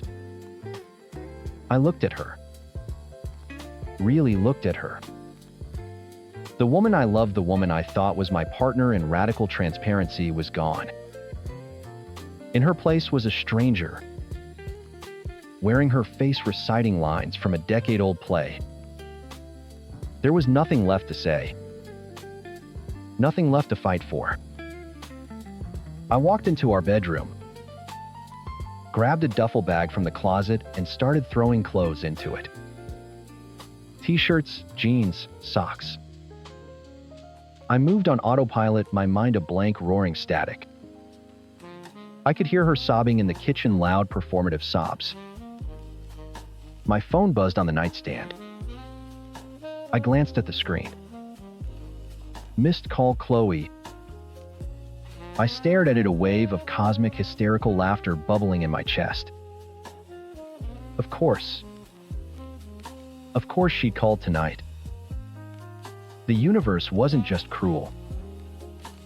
It was a hack comedian with a single terrible joke.